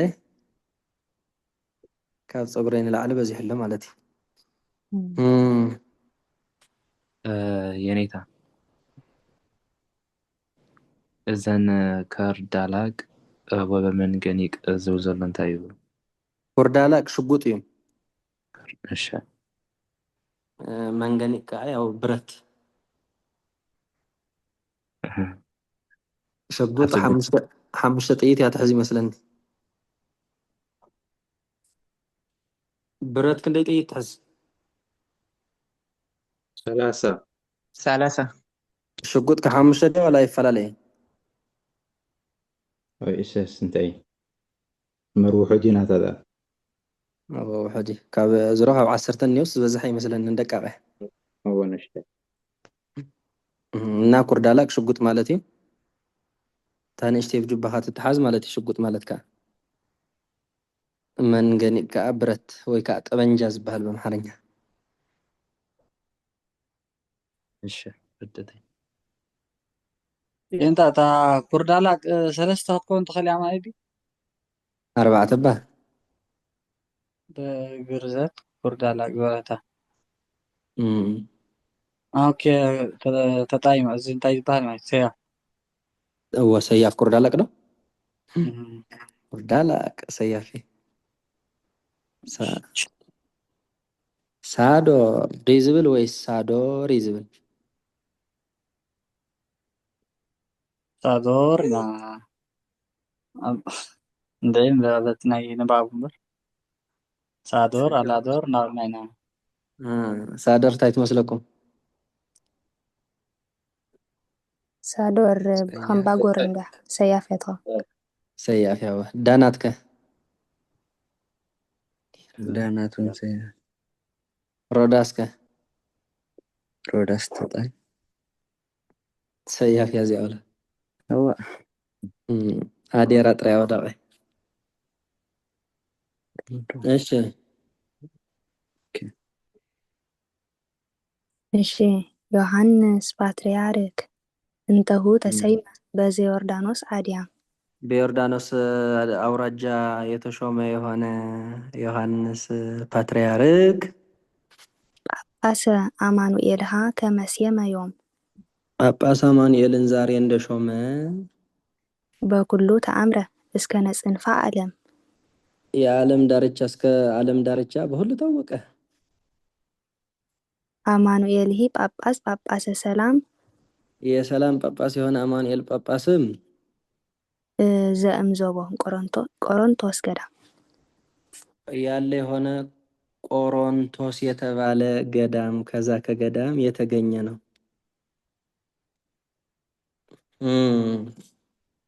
ዮሐንስ ፓትርያርክ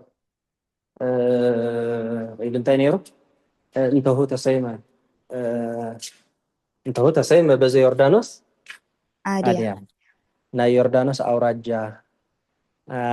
ኣብ አውራጃ ዮርዳኖስ ዝተሾመ ዝኾነ ዝተሰየመ ዝኾነ ዮሐንስ ፓትርያርክ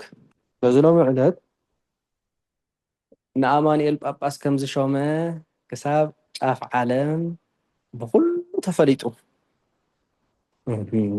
አበይ ነይሩ እቲ ጳጳስ ዝተሾመ ጳጳስ እንተተባህለ እቲ ጳጳስ አማኑኤል ናይ ሰላም ጳጳስ ዝኾነ አማኑኤል ጳጳስ እውን ኣበይ ተረኺቡ እንተተባህለ እቲ ናይ ሰላም ጳጳስ ዝኾነ አማኑኤል ጳጳስ እውን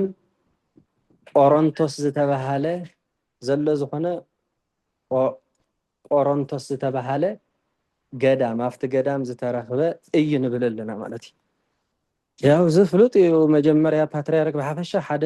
ዝነኛ ወይ ፓትርያርክ ወይ ንጉስ ክሽየም እንከሎ መቸም ክሳብ ዓለም እዩ ዝፍለጥ። ዶናልድ ትራምፕ ክሽየም እንከሎ ያው ኩላህና ንፍልጥ ነርና ኢና። ኢሳይያስ ክሽየም እንከሎ ተምኡ ሽዑ ዝነበሩ ይፈልጡ ነይሮም። ብሓፈሻ ነገስታት ክሽየሙ እንከሎ ዓለም ብሙሉእ እዩ ዝፈልጥ ማለት መራሕቲ ዓለም ስለ ዝኾኑ بمولو ከምዚ ዝኣመሰለ ፕሬዝደንት እኮ ተሸይሙ ከምዚ ዝኣመሰለ መራሒ እኮ ተሸይሙ ይበሃል ማለት እዩ። ብናይ ስጋ ነገር ናይ ዓለም ነገር ክርአ እንከሎ እና ፓትርያርክ ማለት ድማ ብጣዕሚ ዓብዪ ስለ ዝኾነ ናይ ቤተክርስትያን ላዕለዋይ ሓላፊ ርእሲ ስለ ዝኾነ ኤርትራ ፓትርያርክ ሸይማ፣ ኢትዮጵያ ፓትርያርክ ሸይማ፣ ሓድሽ ፓትርያርክ ተሸይሞም እቶም ዝተሸሙ ፓትርያርክ ድማ ያው ጳጳሳት ሸይሞም ተባሂሉ ድማ ዝና ያው ዓበይቲ ስለ ዝኾነ ጵጵስና ፕትርክና ላዕለዋይ ስለ ዝኾነ ኣብ ዓለም ሙሉእ ይፍለጥ ማለት እዩ። ኣብ ዓለም ሙሉእ ክሳብ ጫፍ ዓለም ብምብራቅ ብሰሜን ብደቡብ ብምዕራብ ይፍለጥ ትዝና ንሰሙ እና እዚ ዮሐንስ ፓትርያርክ እሲ ኣብቲ ኢየሩሳሌም ማን ነው ኣብቲ ናይ ዮርዳኖስ አውራጃ ዝተሾመ ዝኾነ ዮሐንስ ፓትርያርክ ኣብቲ ዘለዎ ቦታን አማኑኤል ጳጳስ ሸይሙ ማለት ንአማኑኤል ኣምላኽና ኣብ ሩባ ዮርዳኖስ ኣጠምቁዎ ማለት እዩ። ከም ዘጠመቆ ድማ ያው ኣብ ኩሉ ዓለም ተፈሊጡ ማለት ጥምቀት ናይ ክርስቶስ ድማ ዓመት ዓመት ኣብ ኩሉ ዓለም ይኽበር ኣሎ ማለት እዩ። ክሳብ ጫፍ ዓለም እንደገና ድማ እቲ ጳጳስ አማኑኤል ድማ እቲ ዝተሾመ ጳጳስ አማኑኤል ድማ ጵጵስና ክትሸይም እንድሕር ዳሊልካ ክስኡል ካብ ዓለም ዝነበረ ሰብ ኣምፂኻ ይኮነሽ መሪፅካ ሓሪኻ ብዙሕ መለክዒታት ኣለዎ። ገዳም ከይድካ ሓይሽ ዝተባህለ ህዝቢ ዝመስከረሉ ገዳም ዝመስከረትሉ ጳጳስ መሪፅካ ጳጳስ ዝሽየም ማለት እዩ። ስለዚ እቲ ጳጳስ እቲ አማኑኤል ጳጳስ ኣበይ እዩ ፀኒሑ ኣበይ መበቀሉ ገዳሙ ኣበይ ነይሩ እንተተባህለ ድማ ካብ ገዳም ቆሮንቶስ ዝተረኽበ እዩ ማለት ያው መጀመርያ ኣምላኽና እግዚኣብሔር ኣብ ገዳም በቃ ቅድሚ ኩሉ ስርሑ ገዳም ቆሮንቶስ ከም ትፈልጥዎ 40 መዓልትን 40 ለይትን እንታይ ገይሩ ማለት እዩ ጾይሙ ድሕሪ ምጽኣሙ ተጠሚቁ ማለት እዩ ንወርቁ ኣብኡ ተረኺቡ ማለት ኣብኡ ጾይሙ ምስ መፀ ናብ ዮሐንስ ከይዱ ከዓ ብኢድ ዮሐንስ ተጠሚቁ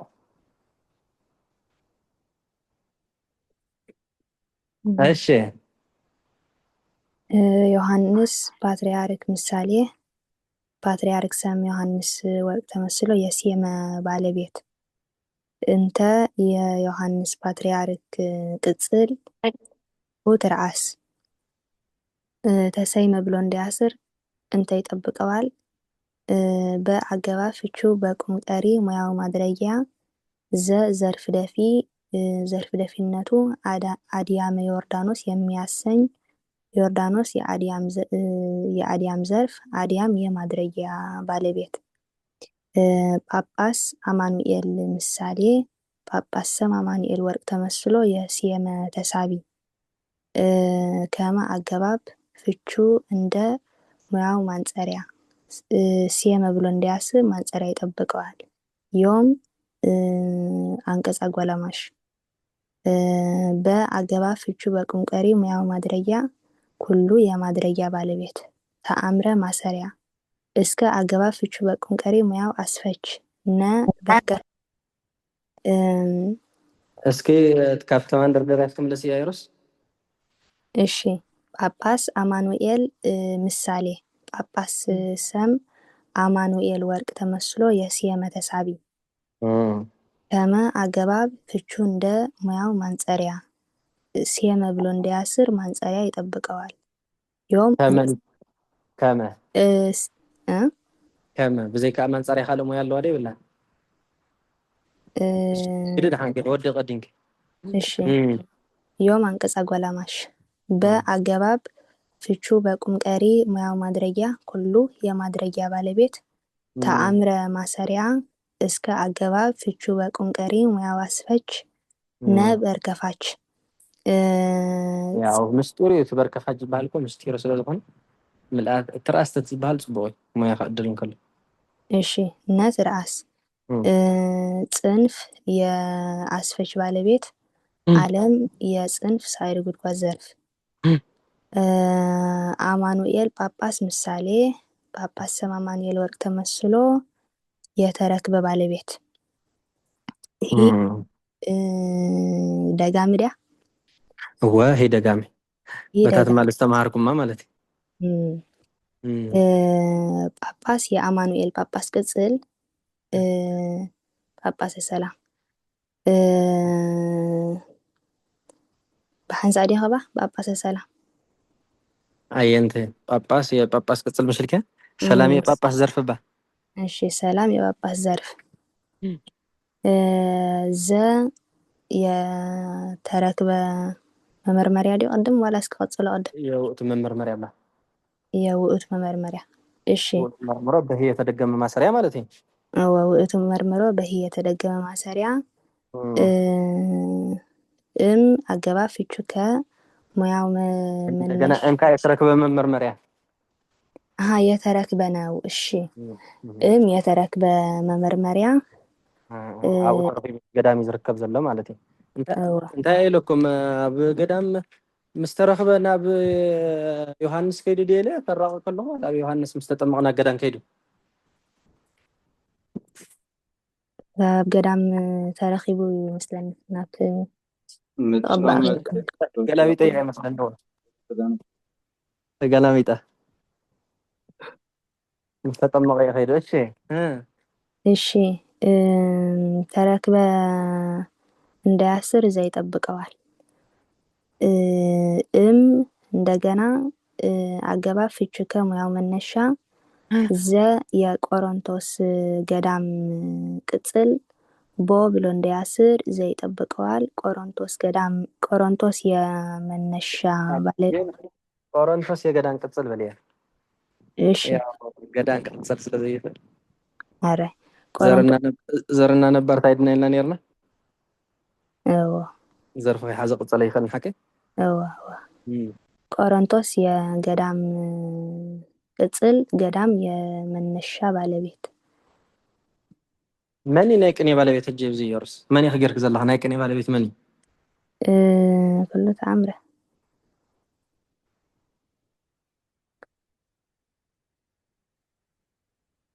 ዋ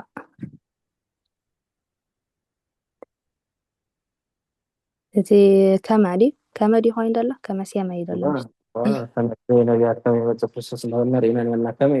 ከመ መጀመሪያ የቅኔ ባለቤት ሆኖማ የተአምረ ባለቤት ማለት ነው። እንታይ ነይሩ ተዘሪ ከመሲያማ ዮም በኩሉ ተአምረ አው የተአምረ ባለቤት ነው። እንደገና ከማገባብ ፍቹ እንደሚያው ማንጸሪያ ካይሆን ማለት ነው። እስከ ሁሉም እስከ 4-5 ጊዜ ዝሆን ቆሮንቶስ እንዳበልኩም እስከ ደጋግም ሁሉም በሉ ቆሮንቶስ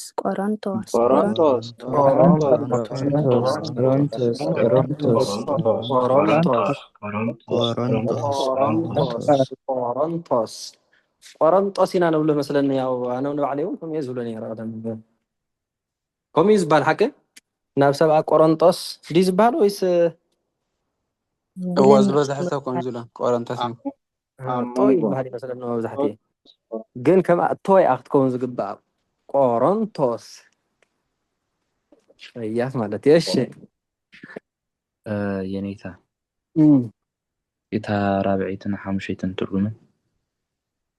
ዮሃን ማን ነው? አማኑኤል ይሄ ጳጳስ ጳጳሰ ሰላም ናይ ሰላም ጳጳስ ዝኾነ አማኑኤል ጳጳስ እውን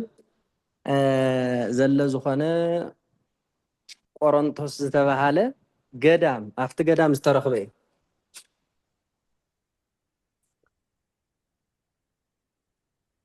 ጳጳስ ንጵጵስና ተቢሉ ዘሎ ማለት እዩ። ኣበይ ተረኺቡ እንተተባሃለ ኣብቲ ገዳመ ቆሮንቶስ ያው ምስ ተጠመቐ ከይወዓለ ከይሓደረ ናብ ገዳመ ቆሮንቶስ ከይዱ 40 መዓልትን 40 ለይትን ጾይሙ ማለት እዩ። ማቴዎስ 4 እንታይ እዩ ዝብል ጎይታ ነቲ ሰይጣን ዝመለሰሉ በብኩሉ ቃል ኣምላኽ ዳ እምበር ብእንጀራ ኣይነብርን። ትክክል እያ እዚኣ ሓቂ ድያ? هو حقي የኔታ ከመምሽ ባለቤት የልና ያለና ናይ ቅኔ ጀናብ ዮሐንስ ፓትርያርክ ተመልከት እወ አይደለም ናብቲ ዝተሸመባ ናብቲ ማንደርደርያ ዘሎ ጳጳስ አማኑኤልሃ ከመሰየመዮም እሱ እኮ ዝሾሞ ዘሎ እቲ ፓትርያርክ ዮሐንስስ ነቲ ጳጳስ አማኑኤል ይሾመሎ ማለት አጠሚቅዎ ማለት እዩ። እሺ የኔታ ተሰብ እንታይ ኢልና ናርኢና ነርና በጋ ተሰብ በሐዋርያት ከመተከለ ክርስቶስ አንተ በአብ ወአብ ብከ አንተ በአብ እንዳለ አብም በአንተ እንዳለ በነቢያት ተሰብኮ በሐዋርያት ታወቀ በነቢያት ተነግሮ በሐዋርያት ተሰበከ ተሰብከ በነቢያት كما أنت أدلم تسبك بنبيات كايز نبرنتا كما يتولد كريستوس كما يتولد كما أنت بأب تسبك بنبيات كما أنت بأب وأب بك وتنقره بحث الشو حقه انتني تنقره بنبيات كما أنت بأب وأب بك أب أنت ندل أنت بأب ندل بنبيات تنقره وين بحواريات تسبك باتريارك سياف يعني بابا انت هو تنبيه باتريارك ግን ብዙሕ ሰብ ግን ከም ዝተጣይ ዝገብራ ይመስለኒ ሓቂ هو انا وانت تايت راح يسمع يا زلمه ሰያፍ የሆነም በቃ ናብ ተጣይ ዘቕርብ የብላም ፓትርያርክ ይዝብል እንደገና መብዛሕትኡ ሰብ እውን ፓትርያርክ ይዝብሎ መስለኒ ፓትርያርክ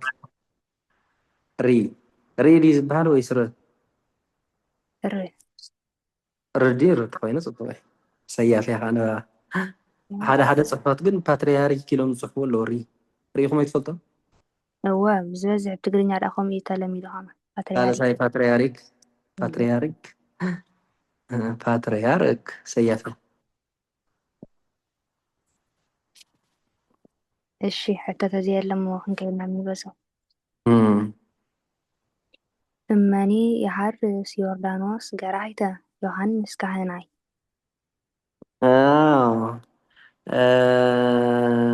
ዮሐንስ ቄስ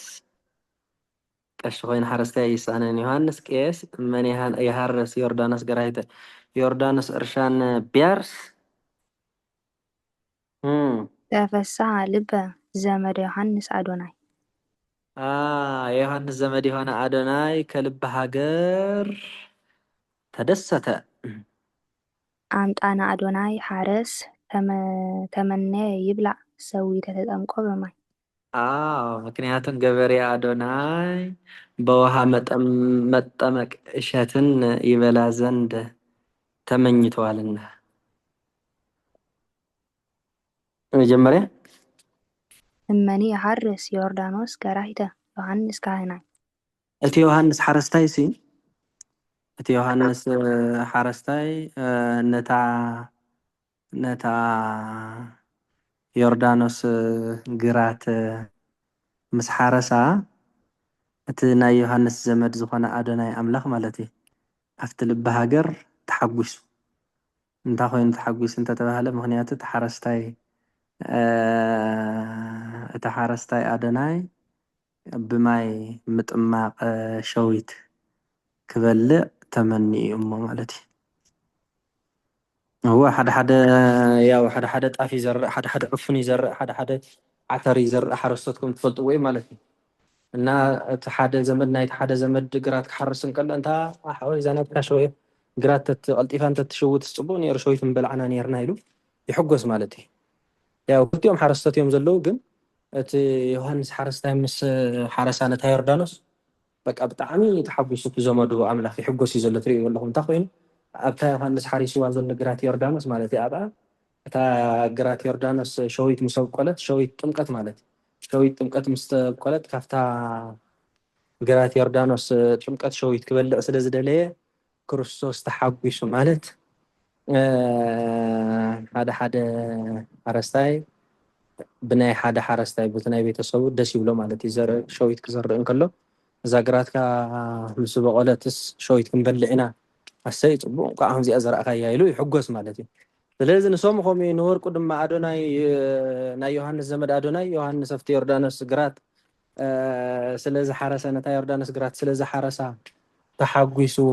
ሸዊት ጥምቀት ብማይ ምጥማቕ ሸዊት ክበልዕ ስለ ዝደለየ ተሓጒሱ ማለት ክርስቶስ ኣምላኽና ብኢድ ዮሃንስ ኣብ ማይ ዮርዳኖስ ክጥመቕ ፈትዩ ፈቂዱ ማለት እዩ ንወርቁ يبالي نتحشي እመኒ ኣገባብ እንታይ ናይና ፈትሕና ነርና እታ ናይቲ ማልያ እዚኣ ናይቲ ማልያ ቢያብስ ትርጉማ ቢያብስ እያ እመኒ ኣገባብ ፍቹ ቢ ሙያው ማንጸሪያ የርስ ብሎ እንዳያስር ማንጸሪያ ይጠብቀዋል ዮርዳኖስ ገራሂት ምሳሌ ገራሂት ሰም ዮርዳኖስ ወርቅ ተመስሎ የሐርስ ተሳቢ ዮሐንስ ካህናይ ምሳሌ ካህናይ ሰም ዮሐንስ ወርቅ ተመስሎ የሐርስ ባለቤት ዮሐንስ ሓረሳይ እንደተኸውን ጽብቕትን ያ ግን ያው ሰም ወገን ቅጽል ስለ ዘይኸውን ያው ቅርፊ ኮይኑ ሓረስታይ እውን ይስተአነ እሺ ተፈሳሐ ማሰሪያ ልብ ኣጋብ ይወጣበት ያው ስለምንታይ ኣጋብ ወጽያታ ዘለ ካፍታ ልብ ሃገር ስለ ዝወፀት ማለት እዩ ምክንያቱ በናእም ኣብ ግዜያትን ኣብ ቦታታትን እዮም ዝወፁ ኢልና ኢና ሓቀይ እዋ ስለዚ ሃገር ወፅያ ስለ ዘላ ያው ፀገም ዘለዎ ይኮነ እሺ ዘመድ አዶናይ ምሳሌ ዘመድ ሰም አዶናይ ወርቅ ተመስሎ የተፈሳሐ ባለቤት ዘመድ ዘርፍ አምጣነ አገባብ ፍቹና ሙያው አስረጅ አዶናይ ሐረስ ምሳሌ ሐረስ ሰም አዶናይ ወርቅ ተመስሎ የተመነየ ባለቤት ተመነየ ብሎ እንዳያስር አስረጅ ይጠብቀዋል ይብላዕ ዘንድ አንቀጽ ሰዊት ተጠምቆ ተጠምቆ ሰዊት ሰም ተጠምቆ ወርቅ ተመስሎ የይብላዕ ተሳቢ በአገባብ ፍቹ በቁም ቀሪ ሙያ ማድረጊያ ማይ የማድረጊያ ባለቤት የኔታ ተፈሳሐ ልበት ብዘላ እስኪ ትርጉማ ከልብ ሃገር ተደሰተ አፍቱ ልብ ሃገር ኮይኑስ ተሐጉሱ ማለት በቃ ብልብስ ፈቂዱ ክርስቶስስ ብልቡ በኢድ ዮሐንስ ተጠመቀ ፈቂዱ በኢድ ዮሐንስ ተጠመቀ ማለት ነው የነታታ ዮርዳኖስ ገራሂት ትብል ዘላ ግንታ ዮርዳኖስ አይ ገቢራ ይትኸውን እንዴ ሃይት ውስኽን ዋላስ ናይ ሃገር ሰም ኮለ ገቢር ለተግበረ ይችላል ኢልና ነርና ኦኬ ናይ ሃገር ሰም አይደል እንዴና ኢልና ግን ገቢር እንተገብረን ዘይኽእል ግን ከመይ ዝበለ ማለት ከም በዓል ግብጽ ህንድ ዝኣመሰለ እምበር او ተስተውዕሉ ላ ደለ እምጽያ ዝያ ጽብቕት ተስተውዕሉ ገቢርን ተገብረን ያ ትመስል ክትረአ ከላ ሓቀይ እዋ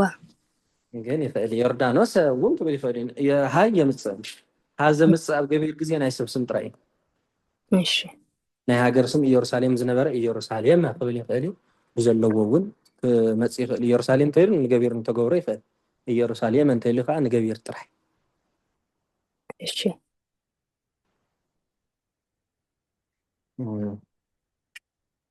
ፍቶ የለን ክንቅጽል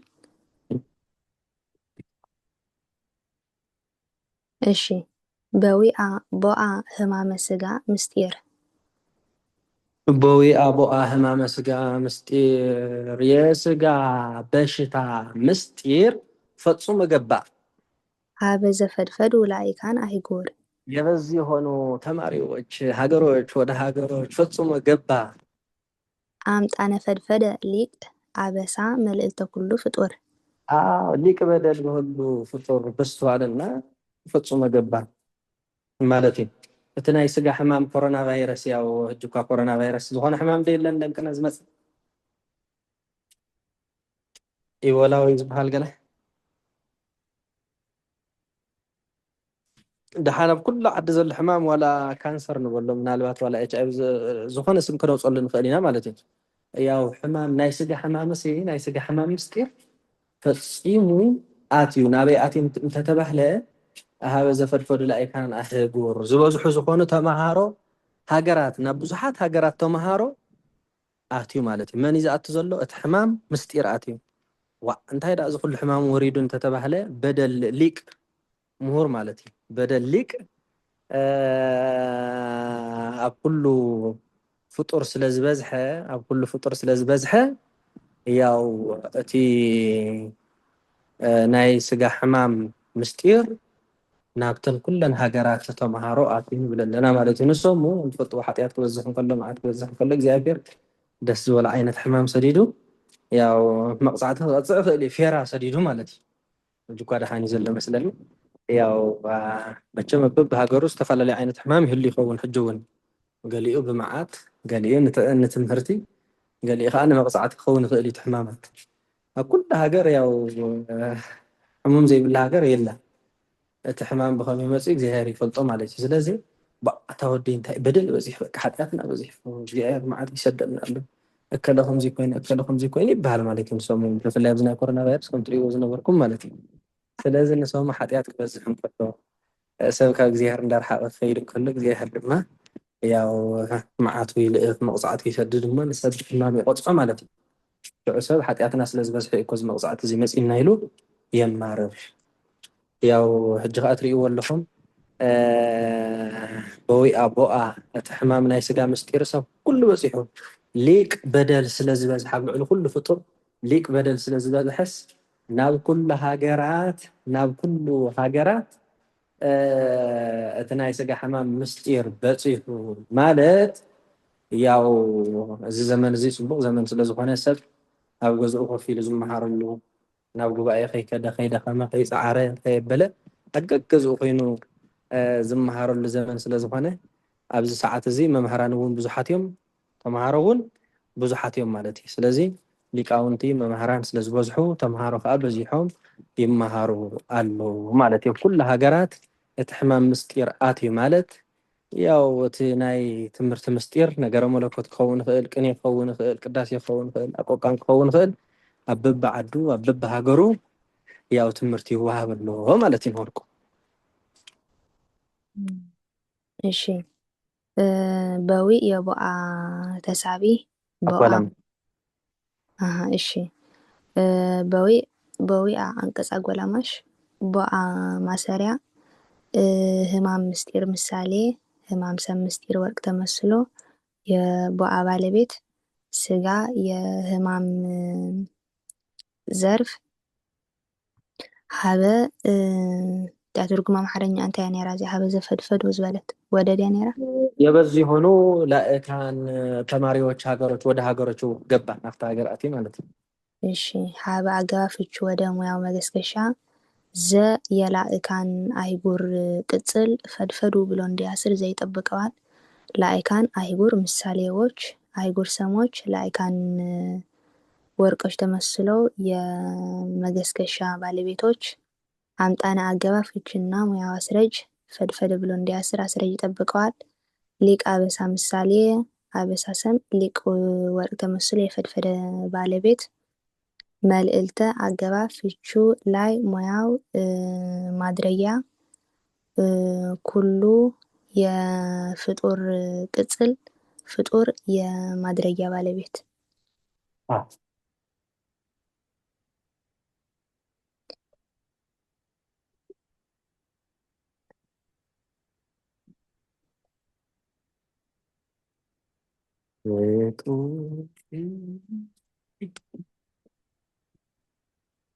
ايش نلعبكم حتى بس ثواني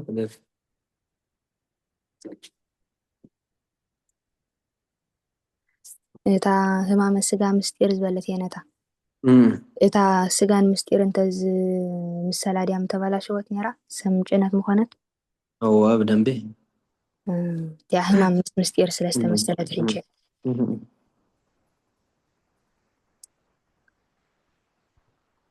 እሺ እቶ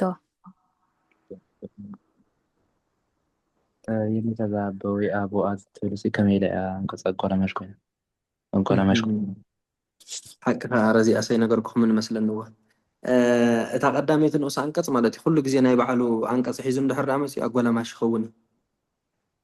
هاوير هورا أنت لكم فتصوم هيدا مش تقولوا هاوير عنقص أقوله ماش بوي أبو أنت لكم فتصوم جبا مش تقولوا بوي أبو عنقص أقوله ماش ما تقدمت نقص عنقص أقوله ماش تخوني تقليت نقص عنقص كم الجباب تخوني مالتي قتلت بيتروس لكم تقتل باولوس عند بيتروس تقدل مش تقولوا ቀቲሎተ ማለት እየ ቀቲሎት ኣገባብ ፍቹ እንደሙያው ኣስፈች ትኸውን ማለት እዩ ተኻልአይቲ ንኡስ አንቀጽ ኣስፈች ትኸውን እያ ተቐዳሚት ንኡስ አንቀጽ ድማ እንታይ ትኸውን ኣጎላማሽ ሳቢዘር እውን ኣስፈች ይኸውን ግን ናይ ባዕሉ አንቀጽ ሒዙ ማለት እዩ ደሪቡ ብዳብል ንኣብነት ቅትለተ ጴጥሮስ ተይልካ ተቀትለ ጳውሎስ ክትብለለካ ተአንቀጽ ግድም ብማሰሪያ ኣይኮነን ተቀትለ ጳውሎስ ኢልካስ ክደግም ኣለካ ማለት እዩ ተሰዋስው ስለዚ ኣብዚ ድገመሉ ግዜ ተቀዳመይቲ ንኡስ አንቀጽ ኣጎላማሽ ትኸውን እያ እታ ካልአይቲ ንኡስ አንቀጽ ኣስፈች ትኸውን እያ ሳቢዘር ድማ እንታይ ይኸውን ልክዕ ከም ተኻልአይቲ ንኡስ አንቀጽ ኣስፈች ትኸውን ራስ ናይ ካልአይቲ ናይታ ካልአይቲ ንኡስ አንቀጽ ምሳሌ ንኣብነት ተቀትለ ጳውሎስ ትብል እሺ ቀቲለተ ጴጥሮስ እንደ ጴጥሮስ ጳውሎስ ተገደለ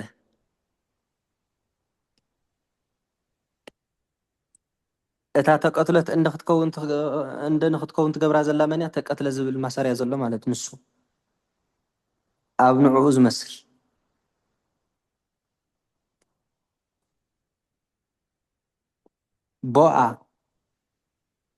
ቦኣ ትጉህ በዊኦተ ኢየሩሳሌም ክትብል ትኽእል ኢኻ እንደ ኢየሩሳሌም ትጉህ ገባ ትርዳእ ካላ ድያ ወይኔ ተርድት እያ ሳቢዘር እውን ልክዕ ከምኡ ማለት እዩ ሳቢዘርን ተኻልአይቲ ንኡስ አንቀጽን ብከምዚ መንገዲ ኣስፈች ኮኑ እዮም ተቀዳማይ ንኡስ አንቀጽ ግን ናይ ኩሎም ክስታት ቀዳማይ ንኡስ አንቀጽ ኣጓላማሽ ይኸውን ኣብ ንዕኡ ዝመስል በዊ ኣቦኣ ያው በዊ ኣቦኣ ዝበለ መግባትን ገባ እውን ይብል እዩ ዋላ ተገብሮ ይኹን እናተ አንቀጽ ዘይሳብ ስለ ዘየለ ተስሓብ እውን ክትገብርዎ ትኽእሉ ኢኹም ኣጓላማሽ እውን ክትገብርዎ ትኽእሉ ኢኹም እቲ ምስጢር ከም ዘምፀልኩም ማለት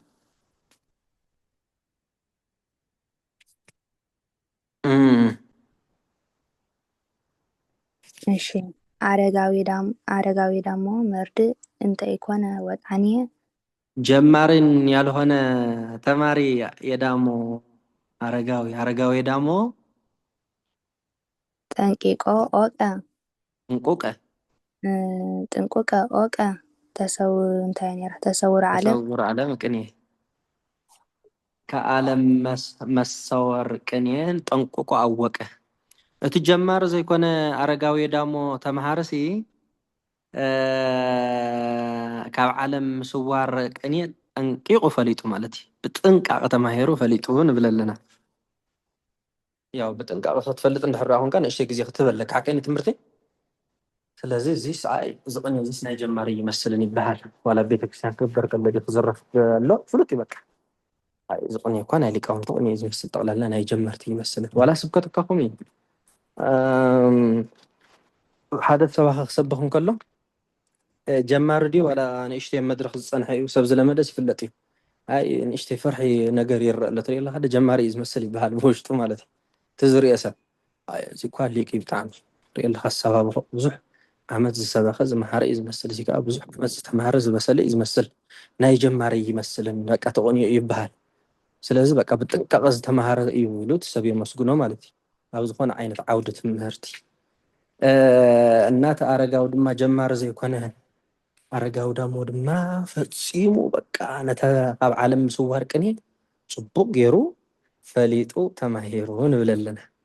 ንሶሙ ያው ከምዚ ክንብሎ ፀናሕና እዩ ማለት እዩ ንወርቁ ድማ ኣረጋዊ ዳሞ ተማሃሪ ጠንቂቁ በቃ ካብ ዓለም ምስዋር ቅኔ ፈሊጡ ማለት ካብዚ ዓለም እዚ ተሰዊሩ ማለት እዩ እንደገና እንተ ኢኮነ ወጣኒ ዝብለካ ሕብሪ ኣለዎ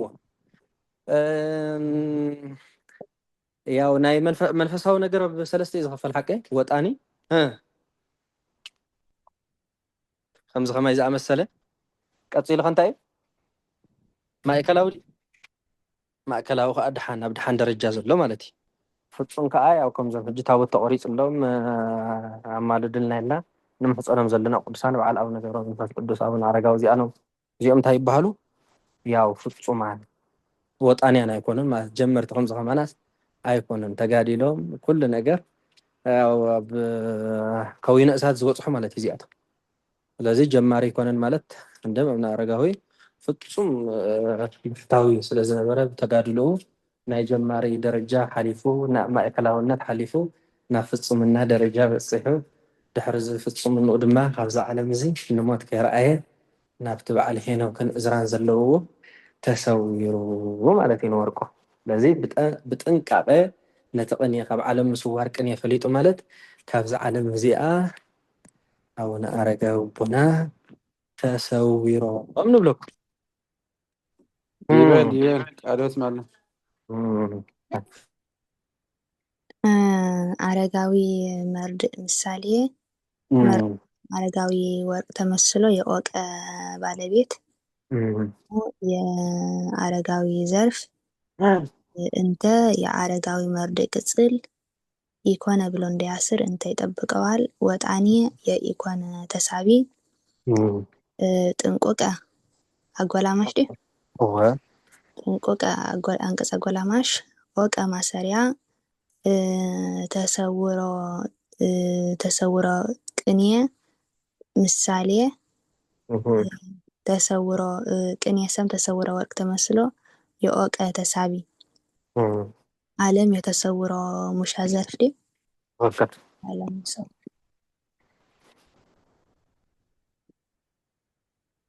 ጨረስና አይደለም ወጥቶ ከመይ እስከ ርእይቶስ ከሃቡ ማሕበር ዞም ንእሽተይ ብርትዕ ኢልና ትብሉ ዝነበርኩም ናይ ሎም ማዓንተ ከመይ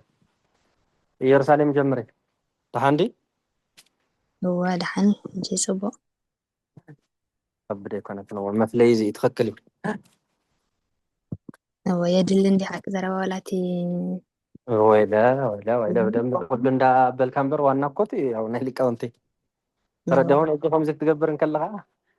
ኣይ እንታ ጀማሪ ዲ ዝብለካ ሰብ ብፍላይ ዝተምሃረ እንዳሕረኣ ኮይኑ የድሊ ብጣዕሚ ግን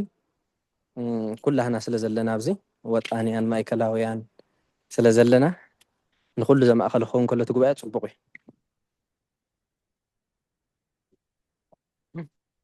ስለዚ ኣለኹም ደቱም ሓደሽቲ ከምዚኣ ቅልል ኣቢልካ ዝረፈልና ዝበልኩም ኣለና አይነት ኣወ እዚአን ቀፅልዎን ብደንብ ገይርኩም ቀለልቲአን ወላ ሓንቲ ግልፂ እዚ ምንም ሕልኽልኽ ዝበለ ነገር የብሉ ገለ የብሉ ኣብዚኣና ተስሕቶ ነይራትን ኣብዛ ኣረጋዊ ዳሞ መርድእ ሕጂ ወርቅ ተራቢቡ እሞ ኣብዚ ህማመ ስጋ ምስጢርካ ብስም ኣቢልኩሞ እንታይ ፍልል ይኮን ይኸውን እስኪ ድምፂ ንእሽተይ ርሕቕ ኢልካ ኣለኻ ኣረጋዊ ዳሞ መርድእ ሕጂ ብወርቂ ተናቢቡሎ መስለኒ ወርቂ ቀዲሙሎ ህማመ ስጋ ከዓ ብስም ቀዲሙሎ ሕጂ እንታይ ይኮን ይፍልል እዩ ኣብ ምንታይ ከዓ ሰም ቀዲሙሎ ህማመ ስጋ ምስጢር ኣፍታ ዝኣምላች ያው ናይ ቅኔ መንገዲ ኣለ እንዲ ወርቂ እንድሕር ቀዲሙ እንታይ ይበሃል ማሕበር ተማሂርኩም ኢኹም ፍኳ ሓቂ ሓድሽ ስለ ዝኾነ እንታይ ይበሃል ዘምዲ ወርቂ እንድሕር ቀዲሙ ስሙ እንታይ ይበሃል መስለካ ዲያቆን ስም ዝምዲ ይበሃል ስሙ ሰም እንድሕር ቀዲሙ ኸ እንታይ ይበሃል ዝምዲ ዝምዲ ይበሃል ዝምዲ أنا ما هرينا حجونا بزلي تبرك يوم ريم من يرمي حجون بزح سؤال إنه تدقاقم يزخيل إنهم سنتي أمارين يكتالي لو منير 7 سبعتي أمارين يكتالي ميشبل زمد فلات ساعة مستوهيرها دابل يخير مالتي ترى مسالي دابل يوم صوم سلازو ورك عند حرق قديمو شو من تاي بحال انت لك حتيت كذا لغا زم دي اسمع سم عند حرق قديمو خان تاي بحال فلات صات بحال مالتي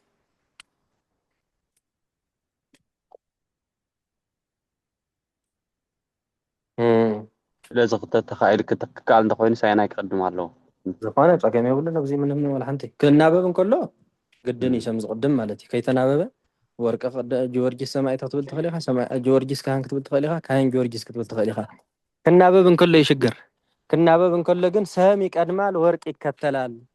እንድሕር ደኣ ወርቂ ቀዲሙ ሰም ተኸቲሉ ግን እንታይ ይበሃል ፀያፉ كيد جنبار كم زبهال جنبار صياف يبهال جنبار صياف يبهال كنا بابن كله دياقون سي من الوقت صحيح كاي تهون كنا بابن كله ندحر اخوينو بتنابابنت مالتي سامي زقدم كل غزيه مالتي ورق خاي ختل كي تنابب ግን ጸገም ይወሉ ሳም ከቀደም خالي ወርቁን ከቀደም خالي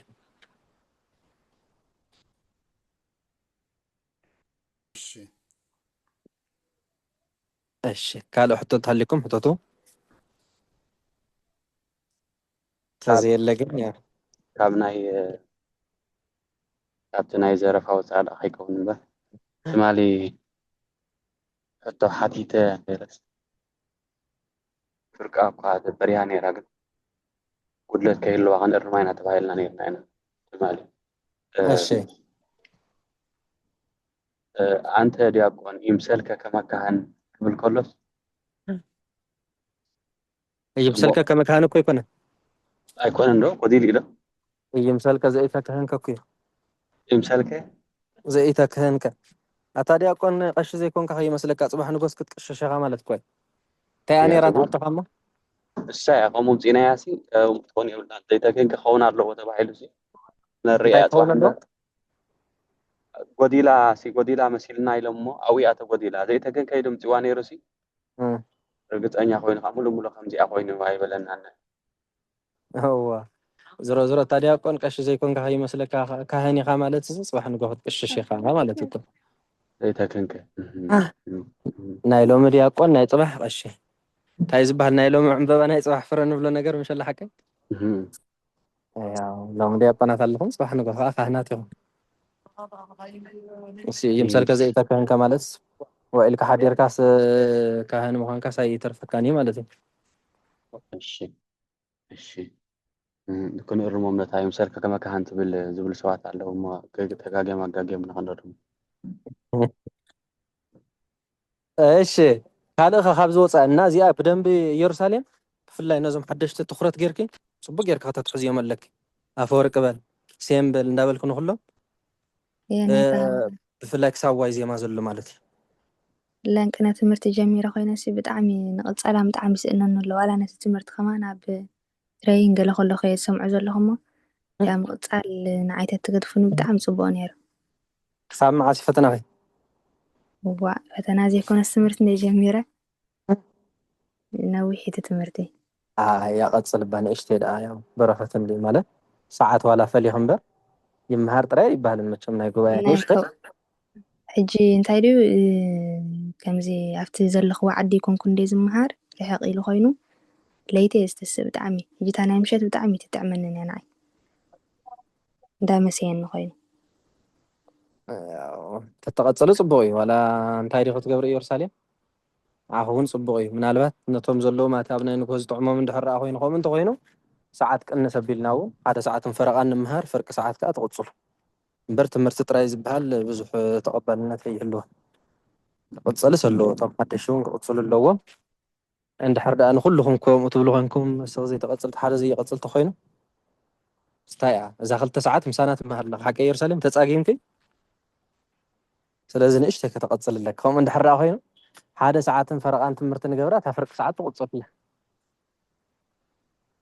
መን እሞ ከቐፅል ንእሽተይ ደኣ ቀፅል ብክሳብ ክሳብታ ትምረቑካ ማለት እዩ እሺ ሕረ እዚኣስ ግድን እያ ተረፍ ዘይብላ ነገር ኣለው ኢለ ማለት ድሓዚ ወሰብ ዘሎ በዓል ትጉህ ፀገም የብሉን እንድሕር ረኣኸም ኮይኑ እንተሃልዮም ምስኦም እንዳተዛረሩ ፍፁም የቐፅልን ክበሃል ዘይብሉ እምበር ኣይ ትጉህ ሎማዓንቲ ኣነ ስለ ዘይጥዕመና ቀፅል እንዳበልኩም ነንባዕላትኩም ተተናቢብኩም ሽግር ዘለዎ ይኮነን ግን ገሊኹምስ ከተቐፅሉ ኣለኩም ካብቶም ዝተረደእኩም እዚ ደረጃ በፂሕኩም ዘለኹም ያው ንሕዋትኩም እውን ቁልሕ ምባል ማለት እዩ ክህልው ከለዉ ፀገም ዘለዎ ይኮነን ኢየሩሳሌም መዓስ ኢኻ ተቐፅል እስኸ ሰሉስ እንዴ የትማል ከማን ኣጋጣሚ ተቐፅሉ ትኾንኩም ኢለ ቀዲፈ እዮም ወፅየ ኣይጣዕምን እዮም ማለት ስለዚ ከምኣ ጌርካ ሂብክዮም ትኸዲ ድሕሪ ሕጂ ዋላ እንድሕር ዳ ዝቕበለክ ሲንከ ኣቐዲምክ ኢልክ ሓንቲ ትጉህ ተተቐቢልክ እቲ ሓደ እንድሕር ተቐቢልክ ክፍታ መዓልትኺ ተረዲኽኒ ተቐፅ ፀገም ዘለዎ ይኮነን ናብ ስራሕ ትኸድ ናብ ትምህርቲ መፅናዕቲ ክትኸዲ ማለት እዩ እንተዘይተቐቢሎምኺ ግን ሓደ ሰዓትን ፈረቓን ንምሃር ፍርቂ ሰዓት ተቐፅል ቅብል ድያ እዋ ፅቡቕቲ ብነገረኒ በቃ ሎማዓንቲ መፅናዕቲ ስለ ዘላትኒ ሰዓትን ፈረቓን ግበራ እንድሕር ዳ ኢልክኒ ሰዓትን ፈረቓን ይገብራ ተፍርቂ ሰዓት ከዓ ተቐፅል እሺ ጃለስቲ ካብ ተለዓለት የነታ ንኩሎም ኣዘኻኽርዎም እዮም ናይ ቀፀላ ንሃመር በሎ እንጭላ በሎ ትኸውን ኣላ የቐፅሉ የለውን ኖኖን ኣለዉ ግን ሓደ ሓደ ግዜ ቁርብ ሳይኸውን ንስእኖም ኢና ክወፁ ቀጢፎም ገለ ማለት ኣነ ይኸፉን ናብራ ዓዲ ንፈልጦ ኢና ሓቂ ሓሽ ዓብዮም ወርቂ ኢና ይብናዮም ግን ኣትሊስት ሰብ ገዲፍልካ እንድሕሪ ኮይዱ ወኪል ዝበለፀ እዩ እወ ዝረሰኒ መነመን እዮም ዝቐፅሉ ዘለዉ ናይ ሶኒ ቀፀልቲ መርጌታ ሃዋዝን ንበይኑ ድዩ ሰሉስ ከ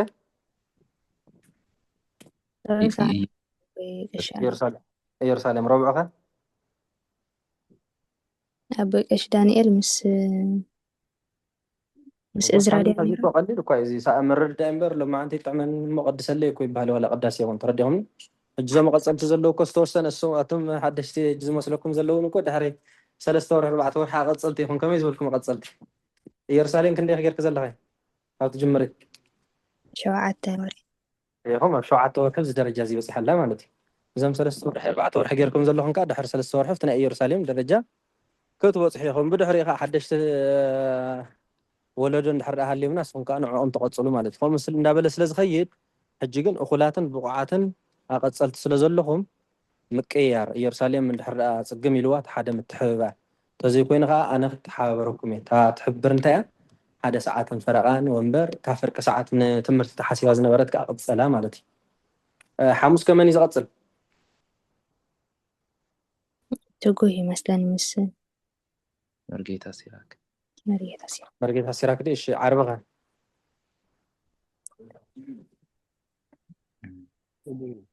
ዓርቢ ኣለዋ ዲ ሰብ ዓርቢ ትጉህ ኣሎ ዓርቢ ትጉህ ማለት እዩ ዓርቢ ትጉህን ዳዊትን ሓሙስ ሲራክን ኣቦ ቀሺ ኣእምሮን ረቡዕ እዝራን ሮቤልን ሰሉስ ኢየሩሳሌምን ኣቦ ቀሺ ዳንኤልን ሶኒ ከዓ ኢሳይያስን ኣነን ሶኒ እኩላት ኣለኹም ስለዚ እዚኣስ ዋላ ሓንቲ ኢየሩሳሌም ከማን ደጊምና ረኹም ሰዳ ናብ ቴሌግራም ደጊማ ክሰዳ ከይክርስቶስ እወይ ሰደድ እሞ ኣፈወርቅ እስኪ ናይዞም ዘቐፅሉ ማለት እዩ ኣፈወርቅ እንትን ግበር ተኸታተል ካብዞም ትቕፅሉ ማለት እዩ ካብዞም መቐፀልቲ ኮና ንመርፅ ሕጂ ኣፈወርቂ ከዓ ያው ዘቐፀሉን ዘይቐፀሉን ንዓይቲ ነገረኒ ኣለኻ ዳ ኣፈወርቅ እዚኣ ናትካ ስልጣን ማለት እዩ በቃ ከይሓፈርካ ከይተሰከፍካ ናይ ኢየሩሳሌም መዓልቲ እንድሕር ዳ ኮይና ኢየሩሳሌም ቀፂላን ዘይቐፀለትን ንዓይ ነገረኒ ማለት እዩ ናይ ትጉህ እንድሕር ዳ ኮይና ትጉህ ቀፂሉን ምክንያት ንፈልጥ ስለዚ ግድን ስለ ዝኾነት እታ ሰዓት ብዝተኻእለ መጠን ኣነ እታ ሰዓት ውድእ ከብለልኩም እዩ ዋላ 20 ደቂቃ ኣኽለኩም እዩ እቶም መቐፀልቲ እንታይ ትገብሩ መስለኩም ስቑልኩም 20 15 ደቂቃ ዋላ ዝኾኑ ቅፅል ኣቢልኩም ክትወፁ ትኽእሉ ኢኹም ባዕልኹም ድገምዎ ኢልኩም ማለት እዩ قدم مسؤول ممسيز ولكم نجار يلا تا نقابلنا الزرفان دحرة خوينا زامويا قلتف لكم دقم تبلو لهم كاو علىهم قتصلوا وتصو معك أنا زي ما دحرة خوينا تقتصلا نجار تبلوهم كاو علىهم دقاقينكم قتصلوا لكم ناب سرحكم كنت قد تقوليهم تقتصلا جن فتسيما ترف بالله يا خالد حتى انت زي هاللي زرو ሕጂ እውን እታ ሰዓት ኣብ ሰዓትና ኢና ንውድእ ዘለና ፅቡቅ ኣነ እውን ሰዓት ይከታተል ኣለኹ ንቕፀላ ተጠቆምላ ጸሎት ዶ ክንገብር እሞ ዝኾነ ፍልይ ዝበለ ሕቶ ተዘይሃልይኩም ልበስና የኔነታን አልብሰለም ኣልብሲ ያው አረጋዊ ዳሞ መርድእ እንተ ኢኮነ ወጣንየ ጥንቁቀ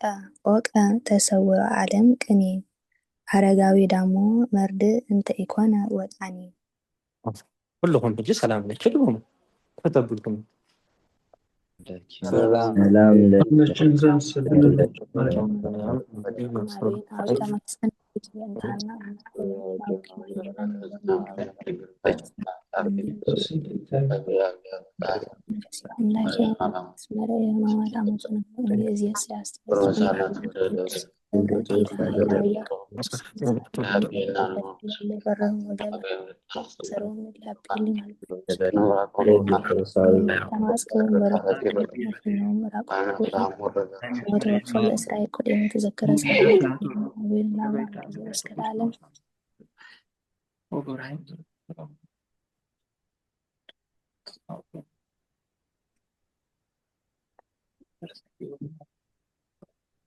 ኣለዉ ደሞ ቦታ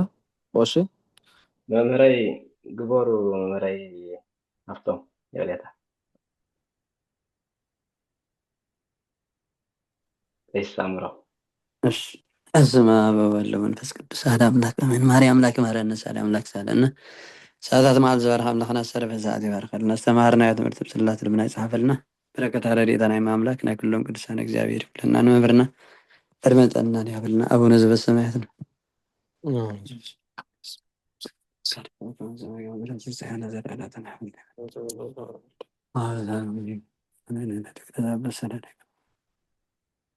الله علينا انه بلغنا كل وقت من ذاك اتمام المستعين سبحانه وتعالى ولا على ان سلام وجزاته ما يبسل انقل بيننا زور انقل اسكت من زاغر سلام لجورك انت ما نشور على ملة تقع እግዚአብሔር ስለቻለው ሰልክ ለተንዲያና ወቅታው ኢየሱስ ክርስቶስ ከመይሰለና ናታ ሰንበች ዜናው አምላክ ነው መድኃኒነ ኢየሱስ ክርስቶስ ከአንድ ከገና ስራያት ያተዱን ዛፍ አውሳ ስልጣነ ዘዋበ ሙላበዊ ነው ማርያት አበዊ ካናታ ሀው የዲያቆናት አገር ዘአመት አድርጎ ህፃናት ጎዶታ ነው ንጽሐነ ድልዋነ ለመንግስተ ሰማያት እግዚኦ መሐረነ ክርስቶስ ይማረነ ክርስቶስ ይማረነ ክርስቶስ ይማረነ زعل في مهر الناس مسوني عقبنا كون وتجزتنا مريم نبل تجزتنا مريم تجزتنا مريم على النك كريستوس وقيت سريري تاتياتي فاتياتي كل حزبك እግዚአብሔር ተማሳዲያት ይፍቲ